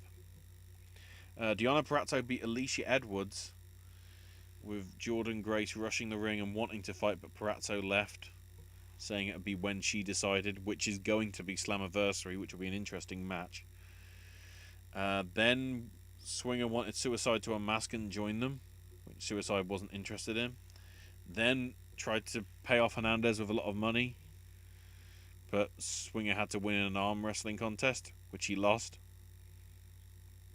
Then wanted Taya Valkyrie, but she's busy looking for Johnny Bravo.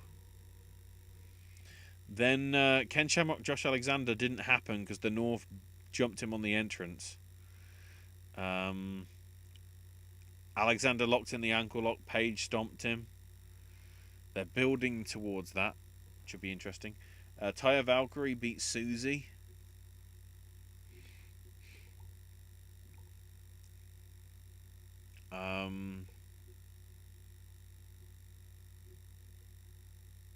With the road to Valhalla. Then bullied Susie some more, but Kylie came down for the save. Who super kicked Taya, but Bravo pulled her to safety. Then Jimmy Jacobs tried to interview Madman Fulton about the Ace Austin stuff.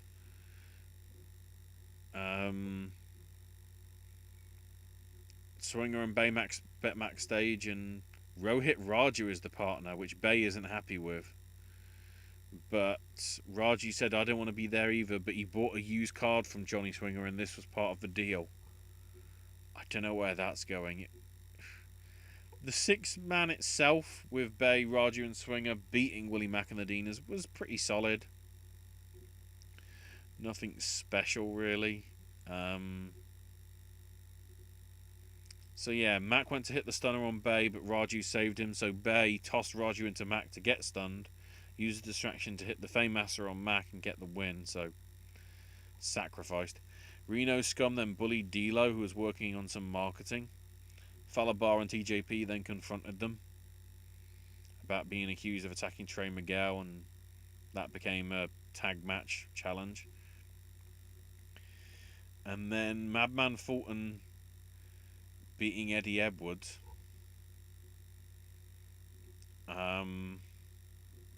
With the end of days. Pretty solid match. Clearly they're trying to repackage Fulton, clearly, I would say. But then D'Lo Brown is talking to someone on the computer about getting the band back together. And the chair he's on has got an Aces and Eights vest on. Look, it was okay bringing it back for bloody Impact Flashback and whatever you were going to do, but no. Please no.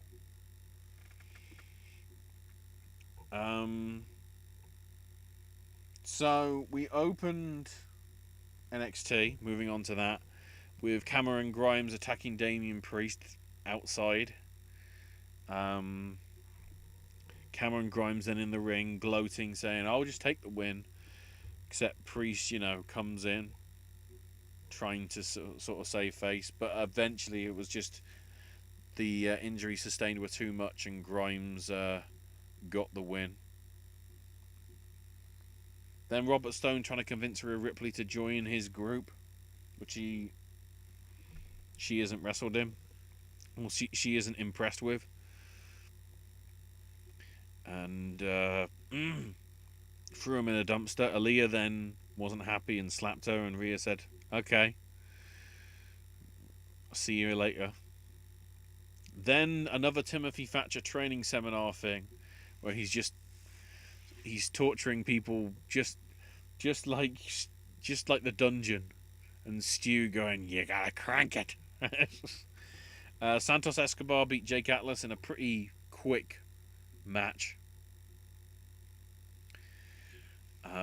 with the Phantom Driver.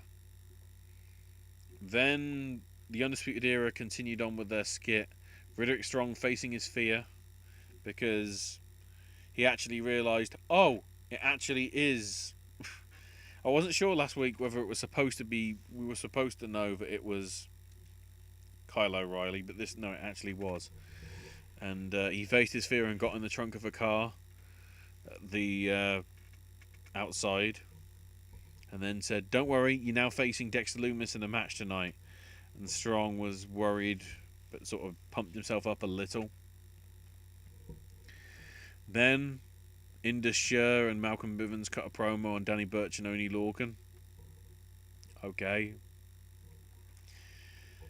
Then there was a good video package hyping up Cole, Balor, Gargano, and Lee. Then Dakota Kai and Raquel Gonzalez beat Katie Catanzaro and Kaden Carter. And pretty much a squash. Kai submitting Catanzaro in the end. Then cutting a promo to the camera in the ring, calling out Io Shirai, saying, maybe I should be your first challenger. Except that got ruined because Sasha is challenging Io for the title, I think, on this coming week's NXT Great American Bash Part 1.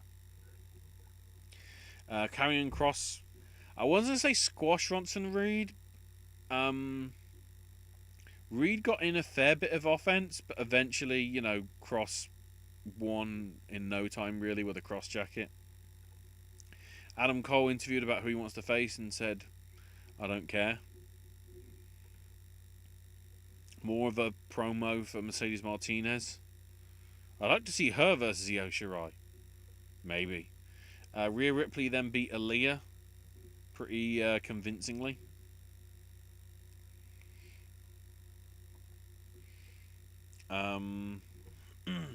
So yeah, rather than being in a really good feud with Charlotte Flair, she's now just a side bit in some weird comedy feud with Robert Stone and Aaliyah, who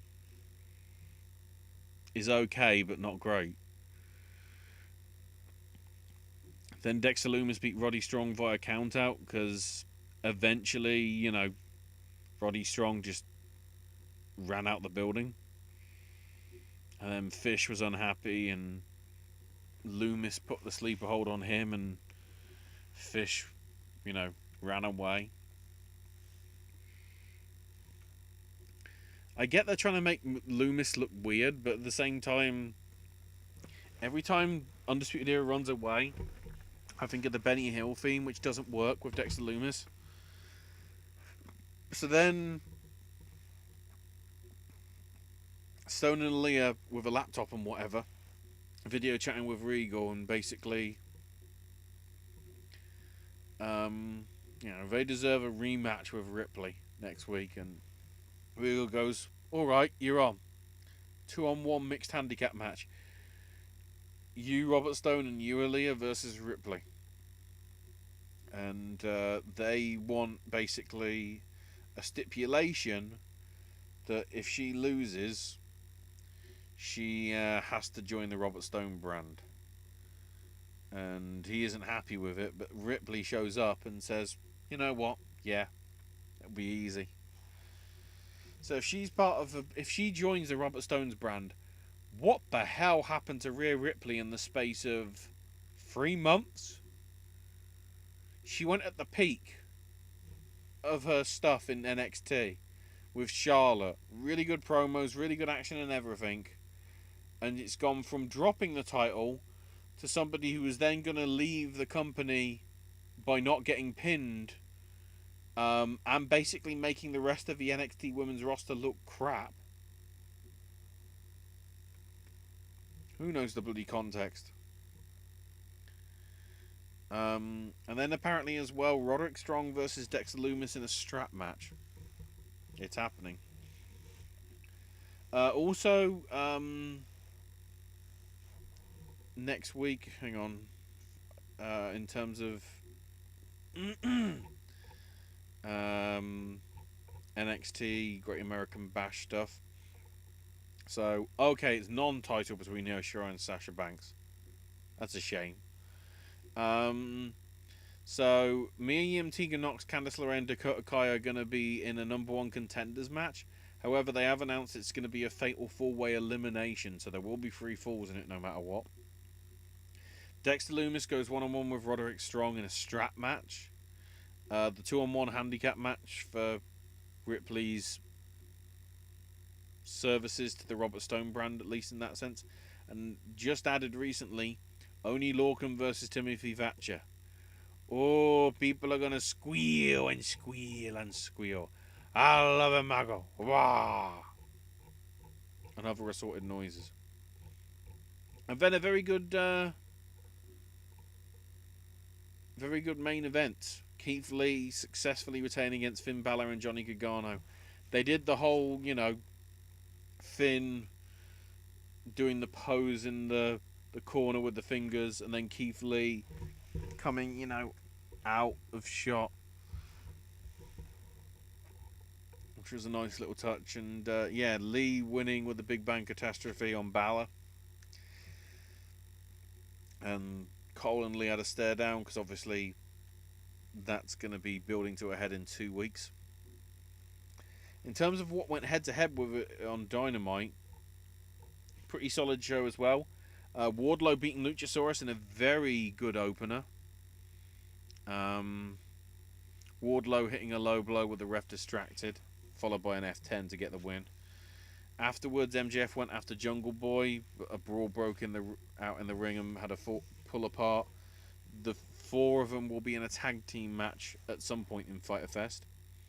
Then Taz did a promo, breaking down some of Brian Cage's moves, including the drill claw. Then Shivani read notes from Britt Baker, who was in a golf cart surrounded by plexiglass, and wanted a clinical diagnosis on why Luchasaurus has a green tongue. He's a lizard.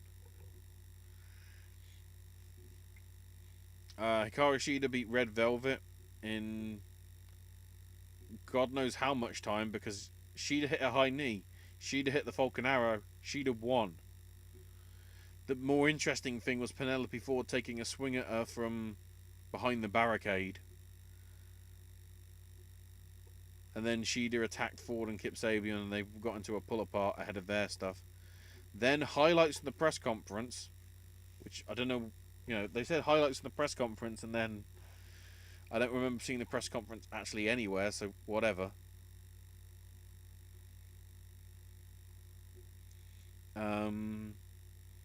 Jake Hager wasn't present, basically, and Arn cut a promo on that, saying Hager might have the credentials, but he doesn't have the heart.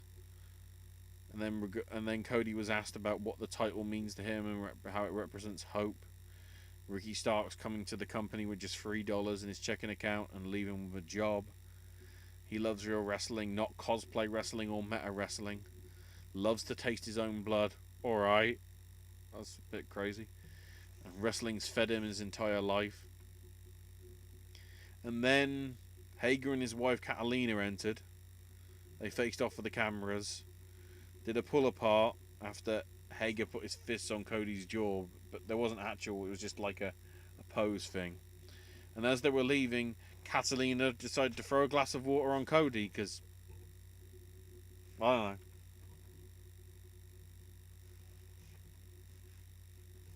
Who knows? Then there was an interesting vignette with Sonny Kiss and Joey Janela. Kiss giving Janela a pep talk as they drove along, saying everybody loses themselves now and again, you'll be fine. Pulled into a gas station. Kiss fills up the car, Janela goes in to get food.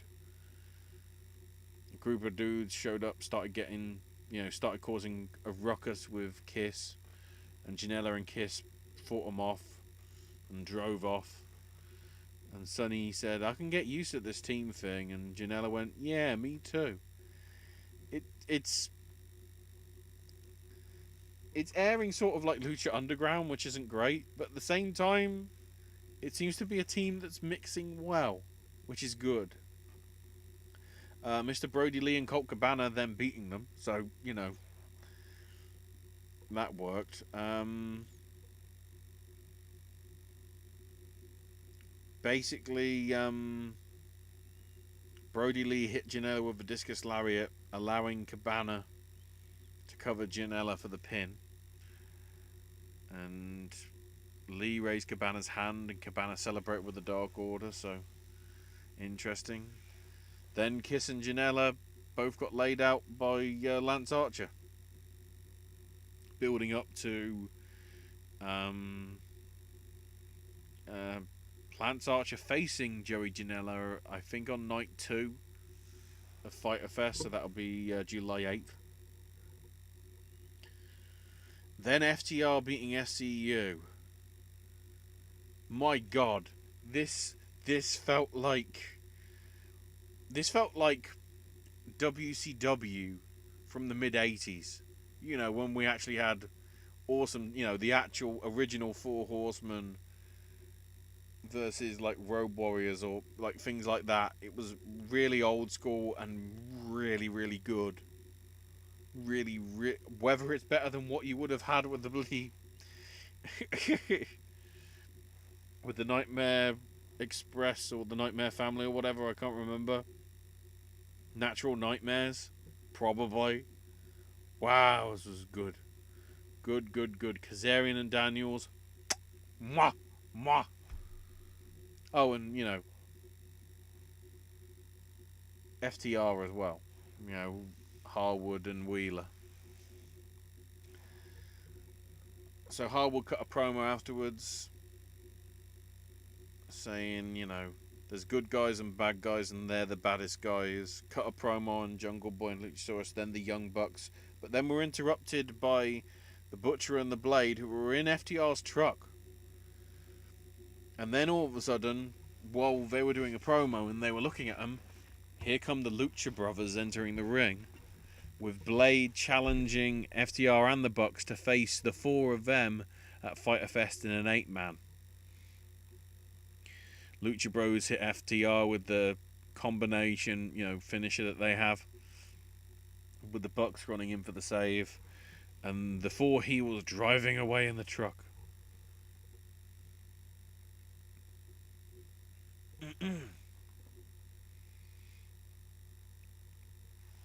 Then video promos regarding Omega and Page and how they may not be best friends, but they're the best wrestlers. Obviously, because they're facing best friends at Fyter Fest. Then Moxley Cage hype video.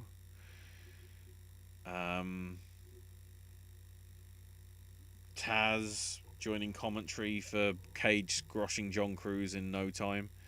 Then said, where is Moxley? You're home with a bullshit excuse. Which is obviously him getting heel heat because of the COVID stuff. But at the same time, let's hope he was there. And then infected Taz and infected half the roster. That would be a great job, wouldn't it, Taz? You've got to be careful with how you deal with that. Like, once I think is a pass. If it's brought up again, no.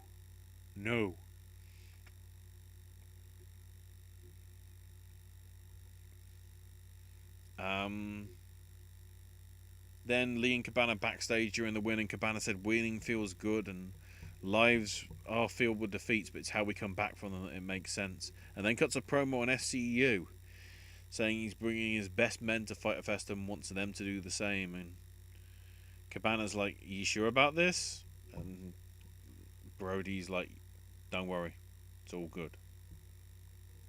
So yeah, as it stands for the next 2 weeks of Fyter Fest, Jurassic Express versus MJF and Wardlow in a tag match. Private Party versus Santana and Ortiz in a tag match. Hikaru Shida versus Penelope Ford for the women's title. Cody versus Jake Hager for the TNT title. And Omega and Page versus Best Friends for the tag titles. And then on night 2, Nyla Rose is in action. Not sure against who. Lance Archer versus Joey Janela. SCU versus Brody Lee, Colt Cabana and Stu Grayson. Because apparently Evil Uno is not allowed. What's that about? Orange Cassidy versus Chris Jericho. The Young Bucks and FTR teaming up to take on the Butcher and the Blade along with the Lucha Brothers, and Moxley versus Cage for the AEW World Title. Interesting list there. Then another note from Britt Baker saying that Big Swole was the biggest piece of trash on the roster. So then Swole showed up and dumped trash on Baker, which of course got in because her golf cart only had sort of walls on the side and not on the roof, so it got dunked. Then Matt Hardy beat Santana, replacing Sammy Guevara because of the situation that we talked about earlier. Santana and Ortiz beating down Hardy afterwards, even though, Hardy got the reverse cradle pin. Beat him down with a mad ball and hit the street sweeper, but Private Party ran in for the save. Then the Orange Cassidy Chris Jericho main event segment. And Jericho said, "Why did the chicken cross the road? To get to the other side. Why did the chicken cross the road? To get to the other side. Why did the chicken cross the road? Get to the other side." And he compared Orange to the joke. It's a little bit funny and confusing at first, but stupid when you think about it. And the more and more you see it, it's more just, oh. When he heard that AEW signed Orange Cassidy, he called Tony Khan, Kenny and the Bucks and asked why. Then watched some of his stuff and understood that he got over on his own by being different. But Orange got out of his lane when he stepped in Le Champion's face.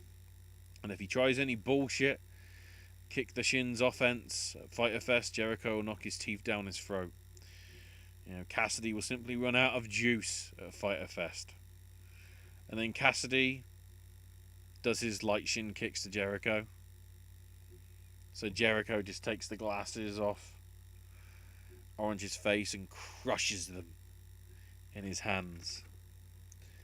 And probably shouldn't have done that, because he beat him up all around the arena in response to this. Jericho had a comeback pulling Orange's jacket over his head, but Cassidy made a comeback. They went back and forth in the stands. Jericho hitting Cassidy with pieces of barricade and a camera boom. Cassidy dropping Jericho's face on the railing. Cassidy bleeding from the ear. Hits a Superman punch and sent Jericho crashing through a table. And Cassidy stood tall as the show ended, which obviously means Jericho's winning.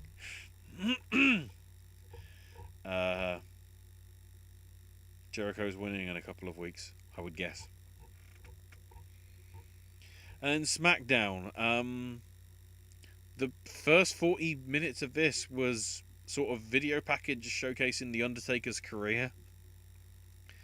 Then the Performance Center members of the SmackDown roster and the fans are going, "Thank you, Taker," and clapping. Most of them look like they're being forced to do it and aren't happy about doing it.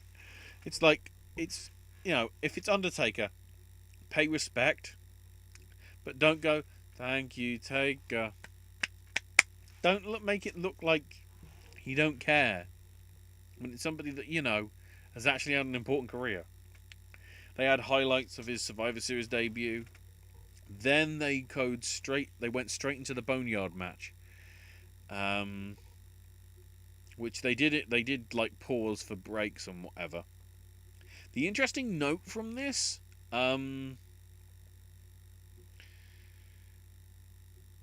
did have like an inset like before they got back to the match and had Kane and Flair talking about him. So they had inserts as well. But apparently Fox wanted to show the Boneyard match, literally the SmackDown after WrestleMania. So it took a few months before that could happen. So, as you remember, it was a pretty damn good match. Still stands up for it. King Corbin's in the ring, mocking Taker and saying he only had a 30-year career because he sucked up to the McMahons. And that Taker's a member of a particular club, obviously implying the Kiss My Ass Club. Which, considering how Corbin was authority for however many years, is like, okay. Corbin claims Taker held down his career and was listening to all the legends talk about Taker. Complained about the superstars coming on the stage and chanting "Thank you, Taker." And then kept calling Taker by Mark Calloway and told Taker that he sucks. So this is the guy that's cutting promos on Undertaker, who's sort of retired. God, if that's going to be Undertaker's last match, that's really depressing. Then again, at the same time, considering the reports are he's unhappy about being in a feud with Matt Riddle. Huh? So Jeff Hardy, attacked Corbin, stood up for Undertaker, I guess, which should lead to a match later on. Then Kurt Angle and Stone Cold talk about Undertaker. So this is about 45 minutes in. Then we're actually getting new wrestling. A fatal four-way. Nikki Cross beating Lacey Evans, Dana Brooke, and Alexa Bliss. And by doing so, will challenge Bayley at Extreme Rules, the horror show. Bayley and Sasha Banks on commentary, pretty class as ever. Yeah, it was interesting. Dana attempted a handspring elbow, but Lacey knocked her with a woman's right. But then Cross rolled up Evans from out of nowhere and Cross wins. Then New Day, Lucha House Party, Morrison and Miz and Cesaro and Nakamura arguing. Right? Then Triple H and Shawn Michaels talking about Undertaker. Then we had an 8-man tag with New Day, Lucha House Party beating Miz, Morrison, Nakamura and Cesaro. New Day and Nakamura and Cesaro basically left later on in the match. Fought to the back. Which then allowed Lucha House Party to sort of really shine. There was a crazy jump off the top turnbuckle into a Hurricane Rana off the apron on Morrison, which was pretty crazy. And Metallic hitting a big elbow off the top rope on Miz for the win. Yes, Lucha House Party won. Wow. Braun Strowman made his way to the ring as flashes of Wyatt family Wyatt appeared on screen. So Braun made his way to the ring and said, talking about the first time he met Bray, he felt fear for the first time that he met him. But one day they were sitting on the edge of the cabin near the swamp when a water moccasin snake slithered out the water. Strowman wanted to stomp on the snake, but Wyatt wouldn't let him because the snake was his friend. Wyatt approached the snake and it bit him over and over and over, and Wyatt just kept laughing. And Strowman realised that Wyatt is the devil and the serpent. He was so impressed he began to do the devil's work. He did evil things and he liked it. He tried to pull that side of him away, but it keeps calling him.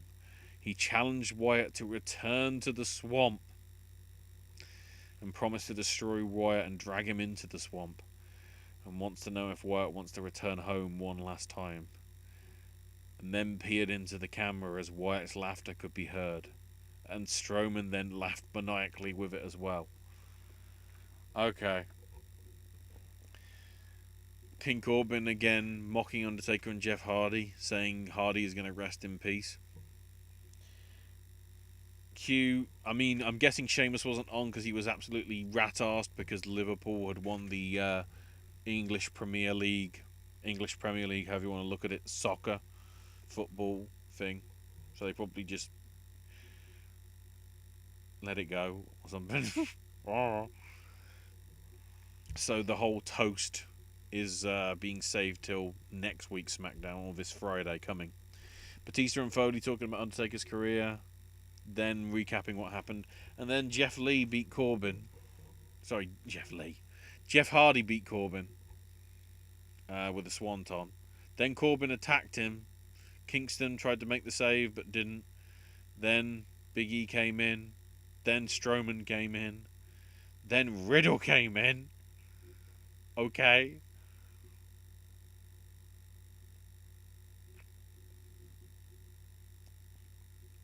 And they all celebrated in the ring, and then as a picture of the Undertaker appeared on the Titantron, Hardy did Taker's hand pose. And then Michael Cole said, Undertaker's retired for good. It's the end of the most unique character in WWE history. Which automatically makes me think, he's coming back, isn't he? Let's be honest. It's not over. It's not over. They're pushing it to make you think it's over. So we'll see him at WrestleMania 37. Probably. Because the interesting thing that came out from the documentary is, although he did like the Boneyard match in the end, but he actually felt it was worse for him overall than just a regular match, because obviously they filmed it until like 5 in the morning on the day that they shot it, and because they were going for different shots and angles and everything, they had to do reshoots and everything. So it was taking more of a toll on his body than a regular sort of match would. Which I think is maybe the one tease that he wants a proper match in front of like fans rather than a pre-recorded thing to be his sort of final tip of the hat and farewell to the industry. At least that's how I saw it. 205 Live only had one match. Swerve beating Tony Nese, which I did mention earlier. The big issue is, though, because of that, it went about like 30 minutes or so. And although it was a decent match, it did feel like it dragged a little bit. There were peaks, but there were also troughs, if you look at it like graphically. And at the same time, the fact that it went 30 minutes and it finished with Nese grabbing a chair, which the referee yelled at him for and eventually convinced him to drop the chair. You know, having referee shenanigans in a half an hour match. I don't know. And then in main event, which probably because the matches only go about 12 minutes and it's only about a 30-minute show, it's actually, worth watching. Bianca Belair beating Ruby Riott, and Murphy and Austin Theory beating Ricochet and Alexander. All this really good talent stuck on main event, which means I can't watch it for 2 or 3 weeks officially, because it doesn't get put up on the network immediately. I don't even know what main event airs on.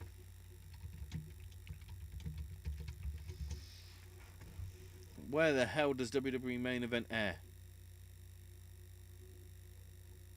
Does it say what channel it is?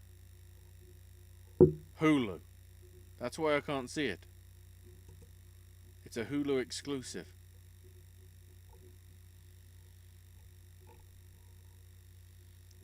Which I'm pretty sure means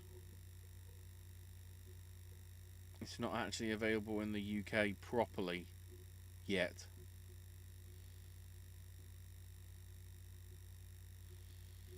Yeah, there's Japan, there's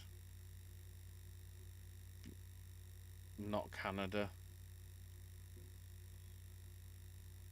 Yeah, so so I can't watch it, I have to wait. Or I have to get the people that can watch it, get the feed so I can watch it. Complicated. An MLW anthology, because it was Contra Unit, was obviously much more recent stuff. Contra Unit of Fatu, Gotch, and Samael beating the strong hearts of Chima, Shigeru Ie, and El Lindaman in a solid match. And then LA Park beating Battle Riot, or clips I should say, of LA Park winning the Battle Royal. Fatu beating Tom Lawler, and Selena declaring the cash in for LA Park, and then re-showing the match from the Super Fight pay-per-view with Jacob Fatu beating LA Park, retaining the MLW Championship. Then Pulp Fusion closed off the segment Tom Lawler channeling his inner N&M with his own rendition of Stan, writing a letter to his dad, but then just became a Von Erich rant. Loki and King Mo continued their war of words, which, considering Loki's comments about masks and stuff, might be interesting. The Parks told Contra Unit to eat pork skins and choke on them. Savio Vega in Carolina, Puerto Rico, outside of the Estadio Roberto Clemente, challenged Richard Holiday to come to Puerto Rico, bring Vega's Caribbean title and face him for it, which Holiday politely declined because he was searching for his golf ball as he hit a wayward shot, because he stressed about an FDA investigation into tainted supplements in his dynastic coffee. Calvin Tankman makes his debut. Can't wait to prove that he's one of the best in the world against anybody in MLW. Hammerstone was benching in the gym, challenging everybody to the bodybuilding invitational, whatever that means.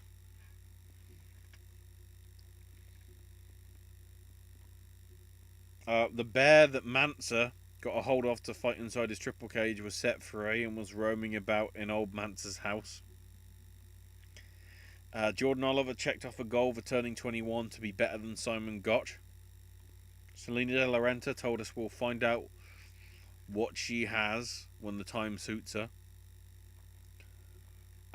Conan then said in retort, well, she owes the wrong people some money. Okay. And then Contra finished off promising destruction and abuse of power. So, okay. And then the anthology will be wrapping up with a focus on the Von Erichs, Ross and Marshall, before we head into the underground era. In terms of the UFC front, which I'll probably, okay, it's going 3 hours, but I wanted to spend a long time discussing those news issues. UFC is increasing its testing ahead quite a bit ahead of Fight Island. So, from what I remember, they're going to test them 48 hours before they get on a plane to go to Abu Dhabi.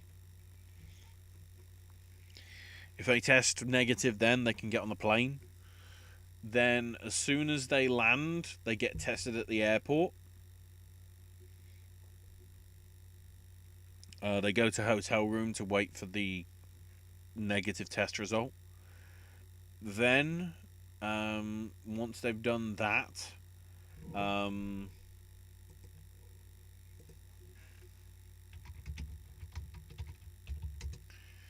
see if I can get the image of it. Hang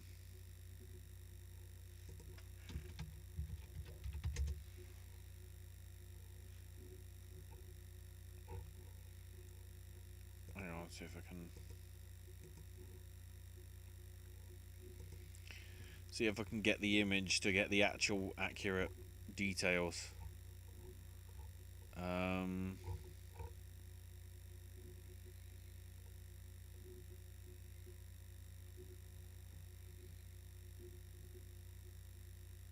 Okay, so the details are that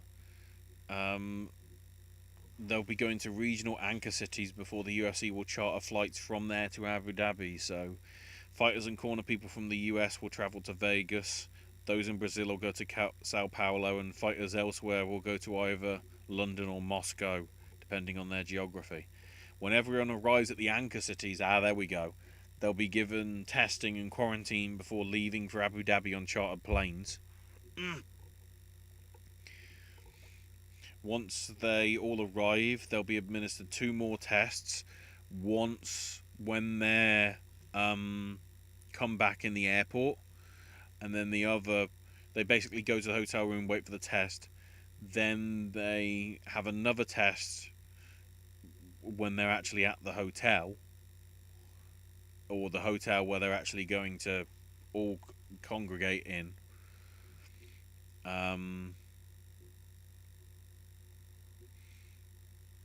And won't be able to compete until the tests have happened. So then they'll do all the Fight Island stuff, so the weigh-ins and the preparation and everything. Then they'll be tested before the fight to make sure they don't, haven't sustained it any other way. Then have the fight themselves. Then they'll be tested again after the fight. And only once they've got the negative test from that, after the 5th test, will they be able to go back on the chartered flights. So they are not pissing about. Which, you know what? Good. We don't want, severe cases affecting stuff.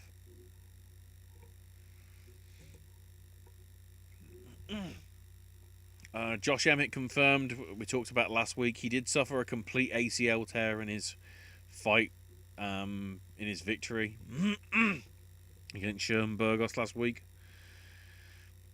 Habib gave an update on his father's condition, saying he's still serious and in intensive care. The virus itself is behind him, but it's had consequences for his kidneys and his heart. Yoel Romero versus Uriah Hall is apparently in works for August 22nd. Tito Ortiz is second-guessing becoming a police officer and considering running to become mayor of Huntington Beach. Or something. John Jones apparently willing to sit out 2 to 3 years to create change for fighter pay in the UFC. Basically, I guess, giving fairer payments for some of the lower talents by basically taking the money that he would have had and giving it to sort of the up-and-coming younger fighters. Dustin Poirier won the Forrest Griffin Community Award from the UFC, which it recognises an athlete for their volunteer and charity work.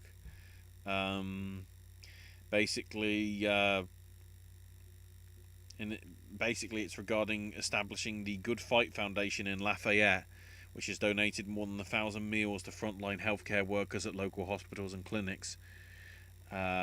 Which even last night, on Saturday, they donated meals to hundreds of people in the city at a burger restaurant when they watched Poirier's fight. One Championship is coming back properly at the end of July for a show in Bangkok, Thailand. They did have a couple of shows apparently 2 weeks ago in China, but they were mainly for sort of young and up-and-coming Chinese talent. Just, I guess, to be run maybe as test events or something. So, keeping in mind that some of the matches that should have happened on cards that got cancelled include Demetrius Johnson versus the current flyweight champion in one, Andrea Morales, and also Ong Ye-sang defending the 205-pound title against Vitaly Bigdash. There was also Eddie Alvarez, Christian Lee, Brandon Vera, and Arjan Bua that was supposed to be on a card at the end of May, so maybe we just all put them on in a ridiculous supercard. I don't know. Dustin Poirier and Dan Hooker's bout last night was ridiculous. 2 48-47s and a 48-46 gave it in favour to Dustin Poirier. But it was toe-to-toe, just like it was like Rock'em Sock'em Robot sort of thing. It was like bang, bang, bang, and the, toe-to-toe practically all the way. Ridiculous. Rightfully got fighter for night. Both men getting $50,000 bonuses. In terms of the other stuff on the card, though, Youssef Salau beating Jordan Griffin in the featherweights, 29-28 across all 3 scorecards. Kay Hansen beating Jin Frey in the women's strawweight division with a mid-second round armbar submission. One person apparently in Vegas bet $37,000 on her to win, which only gave him $20,000 back. And apparently said person managed to find her in the airport on the way back. Fate. Kay Hansen's performance there with the armbar did get her a $50,000 bonus as well. In the heavyweights, Tanner Boza beat Philip Lins with a mid-first round KO via punches. Karma Worthy beat Lewis Payne in the lightweight division with a mid-third and final round. Say it properly. Guillotine choke submission. Julian Erosa beat Sean Woodson in a catchweight match. I'm trying to see if there's any notes as to why it was a catchweight. I think it was just set to be a catchweight bout anyway, because it doesn't seem to be listed in the notes that I've got here. Erosa winning via submission midway through the third final round with a Darcy choke, one that you don't see that often, which got Julian a $50,000 bonus. So well done to him. Then we had Takashi Sato beat Jason Witt in 48 seconds via TKO. So good win for him in the welterweight division. Brendan Allen beat Kyle Dakaus with a 30-27, a 29-27, and a 29-28, all in favour of him.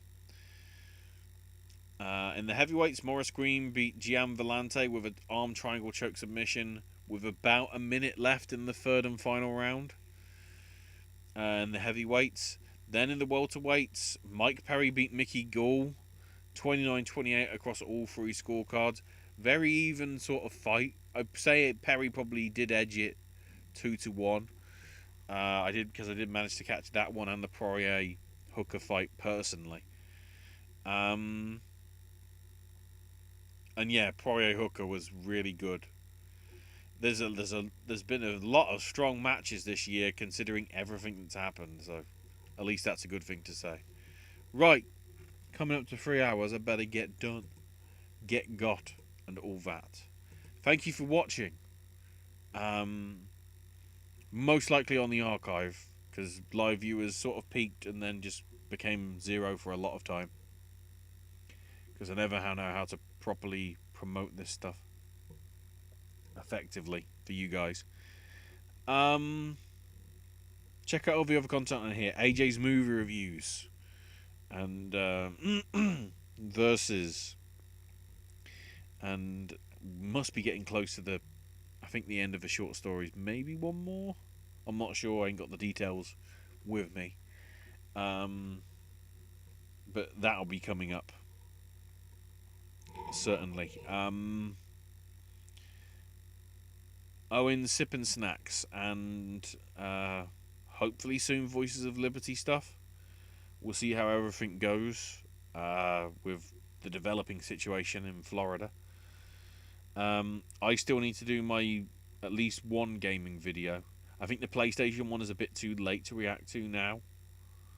I might tie it into the Xbox stuff, which I believe is coming up in the next week or so, reportedly. I can't remember when the event is. I'll have a quick look at that while I note off some of the other stuff. Certainly I do need to still talk about that EA thing from last week, which I think I'm going to have to get to talking about, because I mean, okay, I got a free game out of it, which I guess I'll do more details of, but soon.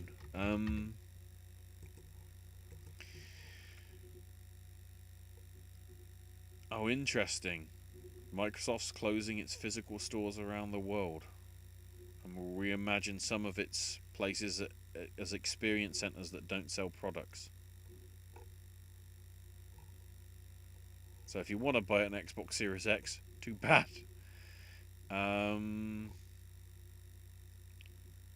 Okay, so by the looks of it, they're just saying July for the Xbox Series X.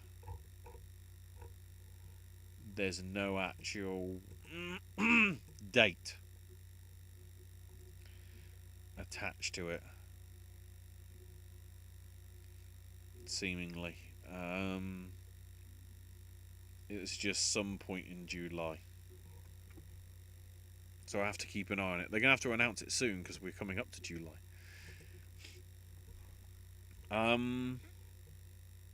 Yeah. Snack stash as well, stuff from me. If I can work out where everything is and if it's still comfortably in date that I feel happy enough to eat it. It should be okay. Because stuff regularly comes around on the round. And then I'll be back here, maybe with Owen, depending on his work schedule. We'll see. Covering obviously all the fallout from the Fighter Fest and Great American Bash stuff, and the build up to Extreme Rules, the horror show, and all the other news. Who knows what else is going to happen? We've had 2 very eventful news weeks. Maybe we'll have a third. My guess is probably, because that's the world we're living in right now. Anyway, with that, thank you for watching. Thank you for listening. And in a world where there's a billion wrestling podcasts, Owen and myself and all the other podcast crew, AJ and all that, are happy that you checked out this podcast. As I said, thanks for everybody. Thanks for listening, watching, all that stuff. Stay safe.